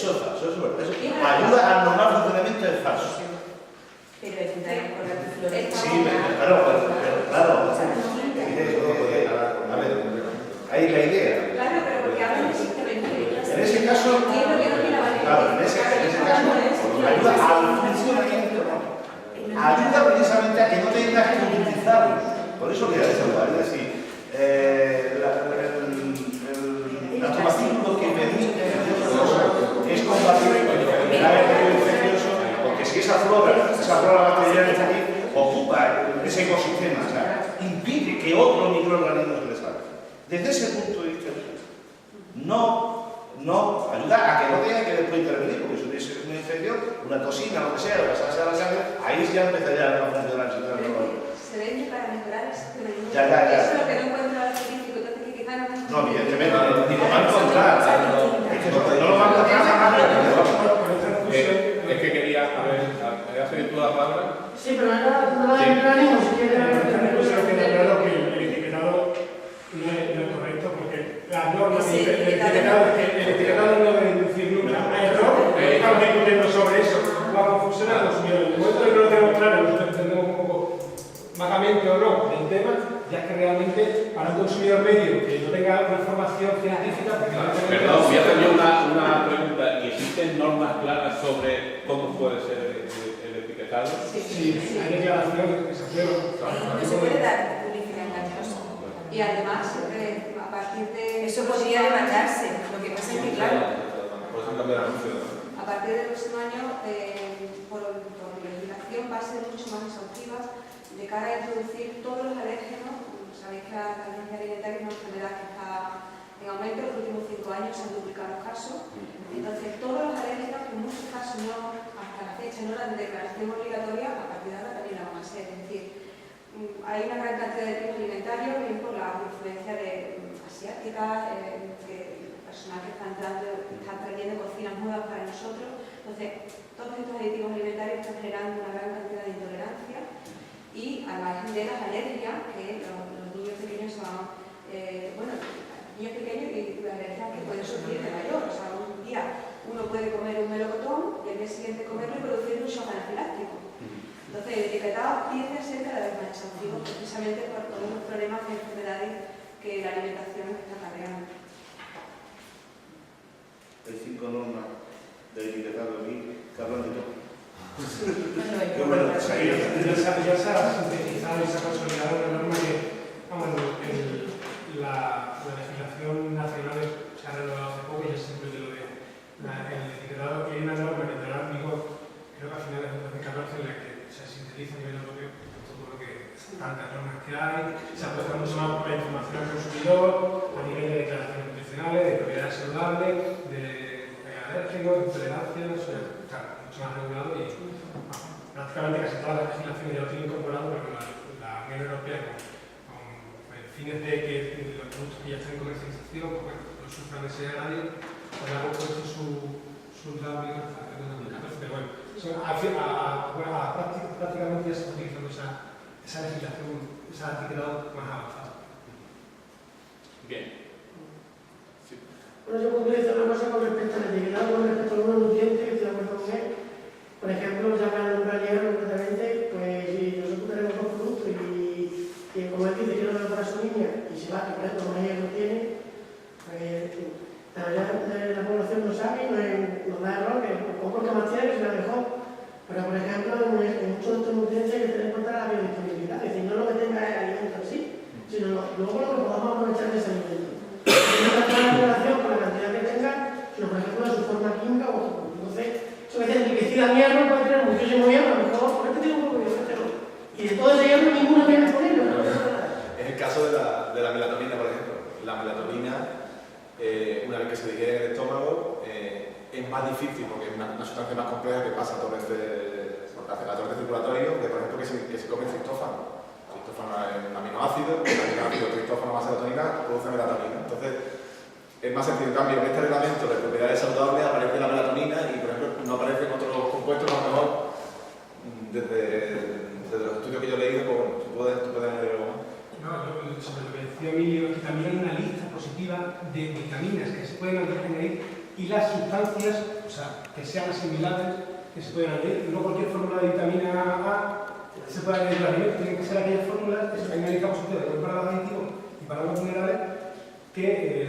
utilizar. O sea, que no cualquier fórmula de vitamina A la puedo añadir como tal y para incluirla en el etiquetado pues, tiene que tener unas cantidades mínimas que cubran cierta parte de la ingesta diaria recomendada y unas condiciones que aseguren que eso esté disponible. Claro. Sobre la vitamina, yo en una dieta, ya no digo muy saludable o buenísima, una dieta medianamente mediocre, sobran vitaminas por un tubo. Todas las demás vitaminas están sobrando desde el principio. O sea, es que eso también es otra de las cosas que utiliza la gente a tomar aquí. Cuando se pone farmacón complex, era de mi época, yo no sé si eso existe. Yo estaba tomando farmacón complex por la vitamina B12, porque tenía toda la vitamina B12 allí juntas y no sé qué cosa más. 15 y no sé cuánto. Y aquello era un boom, todo el mundo tomando, no sé si existe. Pero bueno, los complejos vitamínicos a nivel de dieta de deportistas. Esto sí que es un engaño en toda regla. Pero si os fijáis en el etiquetado que lo acabo de dar el tema de ayer, cada vez que se añade una declaración nutricional o de propiedad saludable, normalmente hay que incluir un lema, una mención que diga que eso no sustituye o que debe hablar de que una dieta equilibrada no aporta todos los nutrientes necesarios para la dieta. Junto con cualquier declaración nutricional o propiedad saludable, cuando le añadimos vitaminas, minerales, lo que sea, tiene que ir esa mención también. Normalmente pone la legislación claramente visible y en un plano visual similar a la mención, la cosa es que luego se haga, pero eso también está regulado. O sea que a la gente hay que intentar hacerle ver que comiendo una dieta normal, lo que conocemos como dieta mediterránea y sobre el etiquetado, pues, cumple las necesidades de todas las vitaminas, minerales, nutrientes esenciales. Es función de educación. Es que volvemos a lo mismo. No hay educación y la gente realmente, que es lo que pasa, no se come bien, no se hace dietas adecuadas. La gente come mal y luego lo pretende suplir con complejo vitamínico, igual que con y no se llega a ningún sitio. Y respecto al Danacol, también tiene que poner que las personas que tienen el nivel de colesterol adecuado no lo deben consumir. Todo el mundo. Un pequeño detalle. Patatas fritas, de primera calidad, ecológicas. Bueno, primero las patatas sin freír, ¿no? Patatas de primera calidad ecológica. Y aceite puro de oliva virgen extra de la leche, también ecológico, te genera el primer problema, la pandemia más gorda que la obesidad. Y estamos aquí, o sea, es todo, la gente no lo tampoco, o sea, y es todo buenísimo, ¿no? Todo estupendo, sin embargo, y nos vamos que no son detalles, ¿no? Yo entiendo, yo soy una persona celiaca y que tiene una intolerancia, que tiene una enzima importante y se le está ayudando bastante, que todo lo entiendo, pero estamos hablando a nivel estadístico, a nivel poblacional, lo gordo en cuanto a la salud viene de cosas que nada, casi nada tiene que ver, ni todos los engaños, pero hay que evidentemente a mí me gusta y habría que erradicarlo o con cualquier otra de las múltiples cosas que nos gustan. No sé, ¿qué tenía? Sí, bueno, vamos a ver. Yo voy a empezar por lo último porque tenía varias cositas. Yo me presento. Mi nombre es Ana Teresa, soy docente en documentación y óptica en este campo, vamos, no soy científica, pero sí tengo una sensibilidad respecto a la alimentación por lo que repercute en la salud, ¿no? Entonces, realmente mi interés es como usuario final, ¿no? Y entonces, bueno, gracias por las intervenciones porque a mí me ha aportado realmente mucha información, pero voy a centrarme en lo que a mí me interesa. Voy a empezar por lo último que se ha comentado y a ver si puedo hilar retrospectivamente. Entonces, con respecto a los complejos vitamínicos, yo creo que está un poco de moda tomarlos por el hecho de que parece que hay una insuficiencia de nutrientes en los productos alimentarios actualmente. Parece ser, no sé si esto es una idea que se transmite en el hecho de que el proceso y la manipulación de los alimentos, cuando llegan, la mayoría de las veces son envasados, hay una pérdida de estos nutrientes esenciales y por tanto como que alimentan menos y necesitas ese complemento esporádicamente en determinadas épocas del año. Bueno, esto es una cuestión. Bueno, si quiere que también levanta la mano. Yo te digo, si quiero. Yo comento una cosita con respecto a más que puede ser que haya más o menos el gran problema que la dieta es lo suficientemente variada. Es decir, que las cosas que comemos son siempre las mismas. De hecho, el doctor Campillo, que se da muchas atractivos de conferencias de nutrición, justamente decía, escribir una lista, todo todas las cosas distintas que he comido en la última semana. Y me dice que la gente llegaba a listas de 15, 20 cosas como mucho distintas. Ese es el problema. Que para abarcar todos los nutrientes, si comemos siempre las mismas cosas, pues siempre vamos a tener deficiencia de nutrientes. Aparte de que luego los procesados no pueden tener influencia. Pero es muy importante tener una dieta variada. Pero de legumbres, pues no tomas siempre mucho legumbres, porque no todas las No siempre garbanzos. Efectivamente, es que Un día garbanzos, efectivamente, el legumbre no es lo mismo. Porque el cereal es que no se lo Tomar complejos vitamínicos no tiene nada que ver con el hecho de que, para mí, tú hoy día disponemos y tenemos en el mercado alimentos que tienen todos los nutrientes necesarios. Y si haces una dieta equilibrada, no tienes necesidad de esos complejos vitamínicos. Porque además es que no se van a asimilar. Ahí está la cosa. Es que encima, ni siquiera estamos en eso. El problema está en que Lo que pasa es que nosotros no hacemos una dieta equilibrada. Porque ¿cómo hacer una dieta equilibrada? Si el niño lo dice. Tú le preguntas, hemos ido nosotros a los colegios a hacer encuestas y a preguntar a los niños, ¿qué dicen los niños? ¿Qué dicen los niños que comen? Si es que no comen, vamos, nada equilibrado. O sea, cuando comes en un comedor escolar, supuestamente un nutricionista que había en el comedor escolar. Pero en un comedor escolar se Yo más o menos creo que si toman un poco de todo, ahí va, más o menos. Yo una cosita solamente, porque partías un concepto, aquí en el sentido no que lo tenga, sino has dicho, parece ser que los alimentos actualmente tienen un déficit, no alimentario sino nutricional. Los alimentos que tenemos ahora tienen más nutrientes que había tenido nunca o tanto concentrados. O sea, ahora mismo, a ver, pongo un ejemplo. Siempre se ha dicho, las judías, por ejemplo, o las legumbres, son las proteínas, antes se decía las proteínas, y ahora también, las proteínas de los pobres. ¿Esto qué significa? La proteína fundamentalmente en concentración está en la carne, no en el pescado. ¿No? Bueno, más carne y pescado, las legumbres tienen proteína. Tienen mucha menos y de mucha peor calidad. ¿Qué es lo que significa de peor calidad? Que el digerirlas, el poder asimilarlas, cuesta mucho más. Se asimilan peor. Hoy, si sobra algo, son proteínas, que ha sido el déficit histórico que hemos sufrido las generaciones anteriores. Cuando los japoneses pusieron en orden la proteína, pasaron de medir desde una estatura de 1,63 m a 1,83 m. Solo con esto. Y eso ha sido ahora. Las proteínas vegetales no son igual que las animales. No, el tema de la digestión. Porque al final la proteína cuando se digiere se transforma en aminoácidos todo y pasa aminoácido a aminoácido. Y hay 20 aminoácidos, hay otro que vamos a verlo ahí, que son los que pasan. Y hay una serie de aminoácidos que son esenciales que el cuerpo no los produce, sino que están en el propio alimento. Y por cierto, no hemos hablado de los transgénicos, nada con respecto a eso. Un momentillo, porque yo quería, supongo que aportar algo. Con el hablado de las proteínas vegetales, pues hoy día no es importante hablar de la calidad proteica de un alimento, sino de la dieta.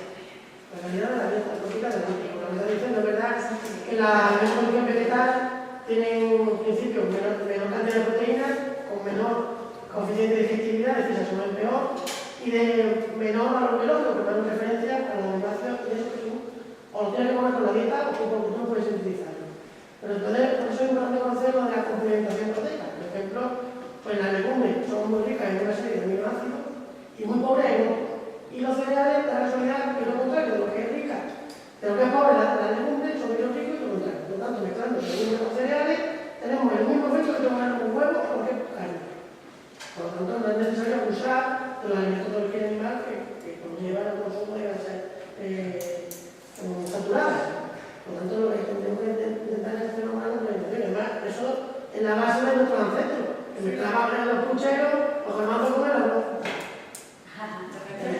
No sabían por qué, pero no sabían por qué, pero eso era la razón. Porque la mezcla de esas dos cosas nos aportan todos los nutrientes esenciales con la misma calidad que es como el mejor filete de mejor calidad, sin tomar grasas saturadas. Y hoy día ha cambiado el consumo, la tendencia de consumir precisamente la mitad de las proteínas en base a la alimentación vegetal a consumir lo normal, que casi con mucho más en el alimento vegetal, animal, pero con lo que conlleva la grasa, colesterol, obesidad, hipertensión, arteriosclerosis. Bien, entonces, siguiendo el hilo retrospectivo,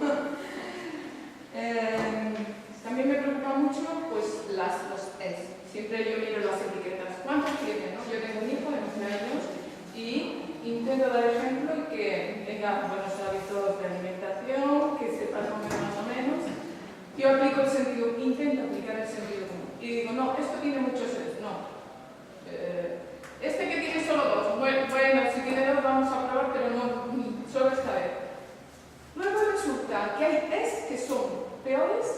que otros.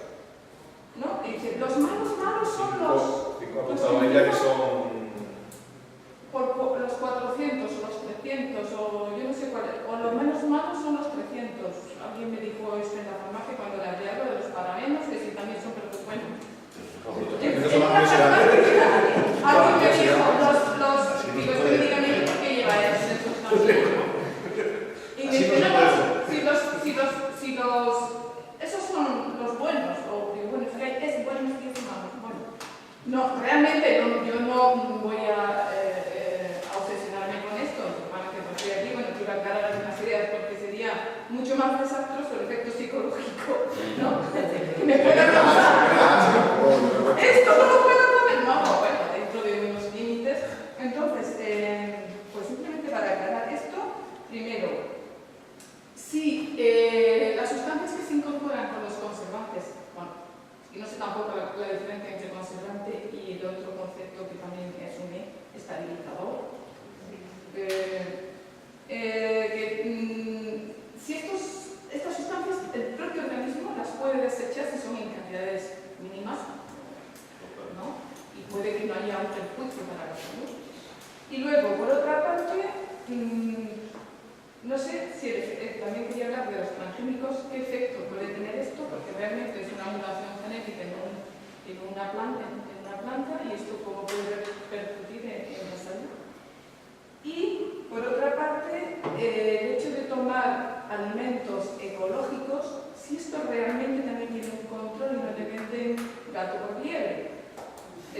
Porque alguien me puede decir, no, mire usted, yo le estoy vendiendo la alcachofa, que ha sido no tratada con productos químicos, pero yo no lo sé realmente. ¿Cómo puedo yo detectar si es verdad que este producto es ecológico, ¿no? Y bueno, y por otra parte, los sulfitos son malos para la salud también. Son sulfitos. Los sulfitos. Sulfitos Sí, además solo están permitidos en el vino, Relativamente para conservar el vino. Bueno, Y luego se desulfitan, se supone que se eliminan. Los nitritos son todavía bien. Esos son problemas. Los nitritos, por ejemplo, en los carnes. Los nitritos que hacen, se unen a la hemoglobina y aumentan muchas veces la salchicha que comemos para que sea un poquito más roja, para eso se le añade nitrito, además de la conservación. Pero Digo, los nitritos son no más para pequeños. eficacia.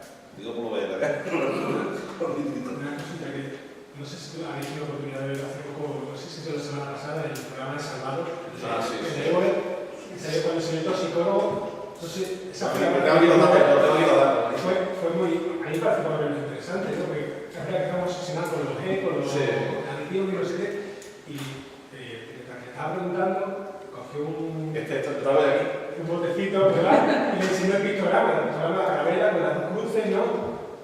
Claro, lógicamente eso es muy alarmante, ¿no? Y si te digo que esto es una cafeína que te estás tomando habitualmente en el café, o sea que realmente esa obsesión de Todas las la sustancias dosis tóxicas es casi tan importante, la dosis permitida es casi tan importante como la misma toxicidad. Sí, eso hay estudios, las alimentos de forma natural tienen sustancias que cantidades pues, indebidas causan el mismo daño que cualquier sustancia química que se añada a los alimentos con una función entomológica. Y esa adicción está estudiada prácticamente pues, durante todo el tiempo, o sea que periódicamente la Unión Europea hace programas para reevaluar la seguridad de los aditivos, o sea que constantemente no hay que pensar que porque una vez se haya probado, ya ese aditivo se puede utilizar a diestro y siniestro por los siglos de los siglos. Eso se reevalúa, no sé si cada 5, cada 10, cada 15 años, o cada vez que hay el más mínimo índice científico de que esas dosis permitidas son dañinas para la salud. O sea que se está haciendo una apuesta por la seguridad alimentaria es muy importante. Eso es lo que, por lo menos yo percibo, revisándome la legislación todos los años, que cambia mucho en ese sentido, la verdad que es un poco pesado revisarla, pero la legislación sí que está poniendo mucho hincapié, a nivel europeo, en que el alimento sea cada vez más salud. Muy bien. Sí, y ya vamos terminando porque... A ver, sí, yo estoy totalmente de acuerdo, vamos, lo de los aditivos. Es verdad que la concentración es muy importante. ¿Qué ha pasado siempre? Que antiguamente que se comía lo mismo siempre, un montón de veces el mismo alimento. Bueno, ¿qué pasa con los aditivos? Esas pequeñas dosis. Es verdad que hay mucha información de que pueden ser peligrosos, pero a la dosis que se utiliza en el alimento no tiene por qué ser peligroso porque está legislado y aprobado, por lo tanto no hay que alarmarse tanto. Y además a pequeñas dosis verdaderamente nuestro organismo tiene bastante capacidad para eliminarlo. Tenemos una buena capacidad para detoxificar. Yo ahora mismo estoy con los alumnos con los tóxicos naturales que tienen los alimentos. Todos los alimentos vegetales tienen un montón de sustancias tóxicas naturales propias de ellos. Están alarmados, no se imaginaban que podía haber tanto. Pero si los alimentos son súper beneficiosos, los alimentos vegetales, pero no es decir que son súper nutritivos, que además no tienen, claro, no tienen los peligros de los productos cárnicos, el colesterol, pero lo primero que les digo, tenéis que tener presente que esto es en la dosis en la que se tome. No estamos tomando todos los días o patatas con las solaninas, o tomamos de vez en cuando, y además se cuida mucho que realmente esas concentraciones sean muy bajas, además. O sea que realmente hay que tener presente que tenemos, hay una serie de sustancias que hay que utilizarlas para conservar los alimentos. Los conservantes son para prolongar la vida útil, los nitratos en cierta manera se utilizan y están permitidos por proteger la presencia o por evitar la presencia de Clostridium botulinum, un microorganismo muy peligroso, aparte de favorecer la reacción del color, que si no nos comeríamos embutidos verdes, verdaderamente serían verdes, ¿no? Yo creo que no lo compraría nadie, verdaderamente, pero de todas formas es para conservar. ¿Qué es lo que se está teniendo hoy día? A buscar conservantes naturales. Cada día las investigaciones van dirigidas hacia eso. ¿Por qué? Porque los conservantes verdaderamente, así como otros aditivos que verdaderamente son necesarios para la tecnología de la producción de alimentos, los aditivos y los conservantes, si se pueden eliminar o se pueden reducir y actuar de forma sinérgica con otros naturales, pues las dosis van a ser más pequeñas. Verdaderamente yo creo que en eso se está avanzando mucho. Hay un montón de sustancias que realizan el mismo efecto conservador y que realmente, unido de forma sinérgica con los conservantes, bueno, pues podríamos disminuir, por ejemplo, la dosis de nitrato, por ejemplo, que eso también influye en el color. Pero bueno, por ahí, luego por lo que dice de los transgénicos, el efecto que hace, que por qué hay que... ¿Qué repercusiones patológicas puede tener en el... Bueno, los transgénicos son muy polémicos, en cierta manera, los alimentos transgénicos. ¿Qué es lo que pasa? Que yo creo que el método que se utiliza en muchos casos de obtención de alimentos transgénicos no está controlado. No se sabe si no está totalmente controlado, depende del método que se utilice. Pero hay métodos que no, que no se controlan. No se sabe dónde se puede insertar dónde se puede realizar el inserto, y eso puede llevar a riesgos sanitarios adicionales. Y eso es lo que lleva, en cierta manera, a tenerlo entre comillas. Puede pasar. No es que sepamos que hay un efecto que para nosotros, sino que hay un desconocimiento de los efectos. Ahí hay de todo. Hay de todo. Hay Hay de todo. Hay de todo. Ahí puede haber verdadera. Puede producir. No quería que tocar eso, claro. Sí, por eso, porque Os voy a dar una noticia, es que se Muy polémico. ha mencionado de que, por lo visto, Extremadura es de las que tienen mayor superficie en implantación de transgénicos y se va a reducir. Van a estar Emilia, dinos. Bueno, mi nombre es Emilia Botello y soy profesora de genética. Claro, bueno, mi opinión yo creo que es científica y la comparten los científicos que trabajan en ese campo. De hecho, ayer a Antonio le mandé una noticia sobre transgénicos porque ha salido un número en este mes, en mayo, en Nature. Han dedicado un especial a los transgénicos. Si queréis os lo mando. Sí. ¿O se lo mandas tú, Antonio? Sí. ¿Vale? Bueno, con respecto a lo que se cultiva aquí en España, solo es maíz transgénico, ¿vale? Solo es maíz. ¿Cómo? No, solo maíz. Europa además está siendo muy reacia a esta tecnología y lo que se quejan los agricultores y los científicos aquí es que el resto de países son los que están tomando la delantera y van a copar el mercado cuando nosotros queramos espabilar un poco, ¿no? Porque aquí la legislación es mucho más estricta que en cualquier otro territorio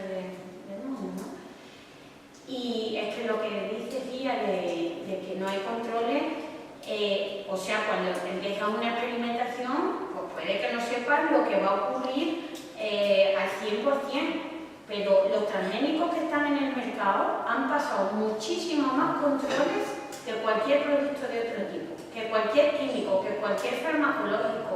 O sea, lo que está en el mercado tiene más seguridad que otros productos. ¿Cómo? A ver, bueno, lo único que decían que podía, o sea, en un transgénico, para quien a lo mejor un poco más alejado, un transgénico es, para Ana Teresa, ¿no? Que lo has mencionado tú un poco, de que un transgénico es un organismo en el que se ha colocado un fragmento de ADN, o genes, de otras especies, de una manera controlada en laboratorio, ¿vale? Lo equivalente para mejorar una especie se ha hecho a lo largo de toda la historia desde que el hombre ha empezado a practicar la agricultura y la ganadería, que era más lento y menos controlado. Ahora lo que podemos hacerlo es más rápido, más eficiente y mucho más controlado. Y cosas que a lo mejor antes en la naturaleza eran casi imposibles de que ocurriese, aunque le diese tiempo, ¿no? Por ejemplo, yo cuando explico de esto a mis alumnos, que porque en una especie haya un gen de otra o varios genes de otras o de otras diferentes, que es muy peligroso, pues si a veces te lo estás tomando de las dos especies. El maíz ese que es transgénico aquí en Extremadura es el maíz verde, porque lleva unos genes de Bacillus thuringiensis. Ese método es muy seguro. Yo ahí estoy muy de acuerdo contigo. Este método sí es seguro, pero otros no. Los que están en el mercado, todos. Hombre, yo no digo los que estén en el mercado. Y los que no están, tú no tienes acceso a ellos. Hombre, el libre te realmente, yo te digo una cosa. Todos los métodos que se utilizan para producir alimentos transgénicos no son igualmente seguros. No tienen la misma seguridad. Dime uno. El biobalístico. Hay muchísimos métodos. Pero luego lo mirarán a ver qué ha pasado. A ver, o lo mirarán o no lo mirarán. Eso es lo que mira, el maíz lo del maíz biobalístico lleva el gen que le hace resistente al taladro, que es un insecto, ¿vale? Que es el gen de una bacteria, de la bacteria esa, se lo entran ahí y ese gen es como insecticida natural, porque así cuando el insecto lo come, muere. Nosotros no, porque nuestra digestión es ácida y la del insecto básica. Los agricultores ecológicos usan directamente, en vez del gen del insecto, lo que usan es de la bacteria. Los agricultores ecológicos lo que le echan es directamente la bacteria. O sea que si tú te comes algo ecológico, te estás comiendo ese gen que le han metido al maíz, más el resto que tuviera el Bacillus thuringiensis. Y otro caso que yo le digo a mis alumnos siempre, el trigo que nos comemos cada día es una mezcla de 3 especies diferentes. ¿Y nos escandalizamos por eso? No. Entonces, un transgénico que lleva un gen de otro, o varios, o 2 o 3, vamos, que son controlados. Y los métodos exactamente, yo no sé cuáles llegan, pero lo que sale es que es como si fuera un laboratorio, es un experimento. Polémico sí. Y lo único que creo que tiene fundamento, claro, polémico sí es. Yo estaba pensando que a ver si nos libramos de esta...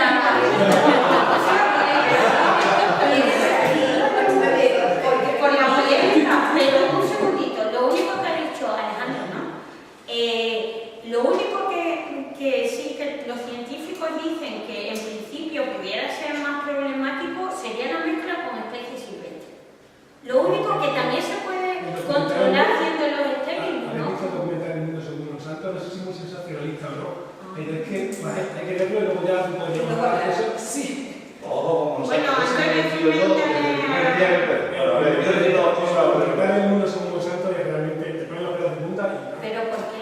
¿Quién ha hecho ese vídeo? ¿Monsanto? ¿O los que están en contra de Monsanto? No habla de la peligrosidad, habla de cómo esa industria utiliza la política en su antojo y sí que se mete un poco en no el problema de seguridad del interés, sino el problema ambiental. Sí que... Pero yo no creo que sea tan grave. ¿Por qué? Una cosa, voy a explicar que esas plantas o esos seres nuevos pueden cruzarse con especies silvestres, empiezan a crear nuevas especies, es una natural no ocurriría. Se supone que esa planta tendrá algún sistema para que pueda liquidar. Es que al final no, pero si lo y no solo el problema ambiental, sino también el problema ético, de acelerar la evolución. Bien, la última intervención ya. A ver, hemos mezclado algunas cosas. Bastante. A ver si las consigo poner un poco. Efectivamente, un transgénico es lo que ha dicho ella, es decir, es una especie a la que se le ha cortado un gen o varios de otra, que es un transgénico. Problema para la alimentación humana. Después de los 3 años, en teoría ninguno. De los 3 años de la especie humana. ¿Por qué? Después de que se haya tomado... No. A ver. Con niños mayores. A ver, el tomar alimentos transgénicos solamente lo tienen las personas humanas hasta los 3 años. Ahora duerme. Ahora no. Después de los 3 años, nuestro sistema digestivo digiere íntegramente las proteínas. Esto significa que va aminoácido a aminoácido y todos los aminoácidos de todos los seres vivos de la Tierra son los mismos. Por lo cual llevamos evolutivamente tomando los mismos aminoácidos desde el principio de los tiempos. ¿Qué pasa hasta los 3 años? Que son péptidos, o sea, trozos de proteína. Estos trozos de proteína pasan directamente a la sangre. Y hay trozos de proteína, sí, péptidos hasta los 3 años. Y hay trozos de proteína, hay secuencia, cadena de aminoácidos que te lo metes en tu sangre que jamás han estado allí. Porque nadie se comía la tela de araña, la proteína de la tela de araña que va en el tomate. Transgénico de España se cultiva en una alta media. Solo maíz. Tomate, todo, pimientos de todo, por favor, ¿verdad? Eso, más cosas. Efecto ambiental. Esta es la parte. Cultivo, luego que lo es. Que sí, cultivo toda la mega de Guayana con tomate transgénico, es mentira. Solo el maíz, solo cultivamos maíz de 3. Bueno, no, eso... Es que Europa solo cultiva 2 o 3. Me parece que la patata y todas esas que intentaron entrar no me la han entrado. Si nosotros no, en Europa no cultivamos nada. Bueno, No. termino con el aspecto ambiental, sí. A ver. Es que una cosa genéticamente me dice que es transgénico. Sí, no, transgénico. Transgénico solo no. Se cultiva. Emilio. Quiere decir que si importa y lo comemos. El tomatito este que tú no eres capaz de cortarle con un cuchillo como no sabes si todo ese tomatito es transgénico, eso es lo que lleva es la proteína de la tela de araña en concreto, vamos, es una proteína. Esto lo lleva. Tú coges el y intentas verás lo que cuesta. Pero que no me he informado A nivel ambiental. la tienda de al lado. A nivel ambiental. A ver, esto es un caso que pasó con el mariposa. La mariposa monarca es una mariposa, una especie de mariposa, que hace una migración entre Sudamérica o Centro-Sudamérica y Norteamérica. La mariposa monarca, que sepamos, o hasta entonces, influía en la polinización de más de 1000 especies de plantas de forma directa. El BT se cargó en un 90% de la población de la monarca. Se la cargó. ¿Qué repercusión ecológica, ambiental tiene el efecto sobre la polinización de 1000 especies sobre las especies que viven de esas 1000 especies? Y un estudio siendo muy conservador, te vas a que hay en el Tinglao casi 1 millón de especies en vuelo. Estamos hablando de 1 millón de especies, estamos hablando de la inmensa mayoría son insectos. Mira, esto está más que digo, No, que eso... No, yo no estoy diciendo eso. Sí, las mariposas monarcas eso están en América, ¿no? Sí, esto es... Y por el BT norteamericano.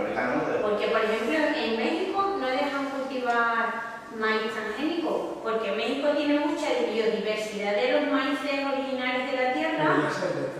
Monsanto. Sí, pero muy poquito.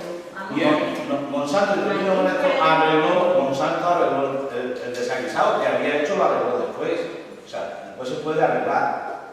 Sí, la monarca, el maíz BT que se utiliza ahora, porque los americanos utilizan ahora los maíz BT que se llaman, pero no es el mismo BT de hace 50 años ni el de hace 3 años. O sea, es un PTN que es otro bebé. Es decir, ¿qué pasa? ¿Que la regla cómo? No recuerdo, lo leí en su día, pero no recuerdo la toxicidad que mataban las mariposas. No recuerdo si era una concentración de aminoácido o qué era. Pues nada, pues se cambió el aminoácido y arreglamos el asunto, lo que fuera. Muy bien. Pues después de esta guía política, Pero se me una pregunta sin contestar tengo, ¿eh? pues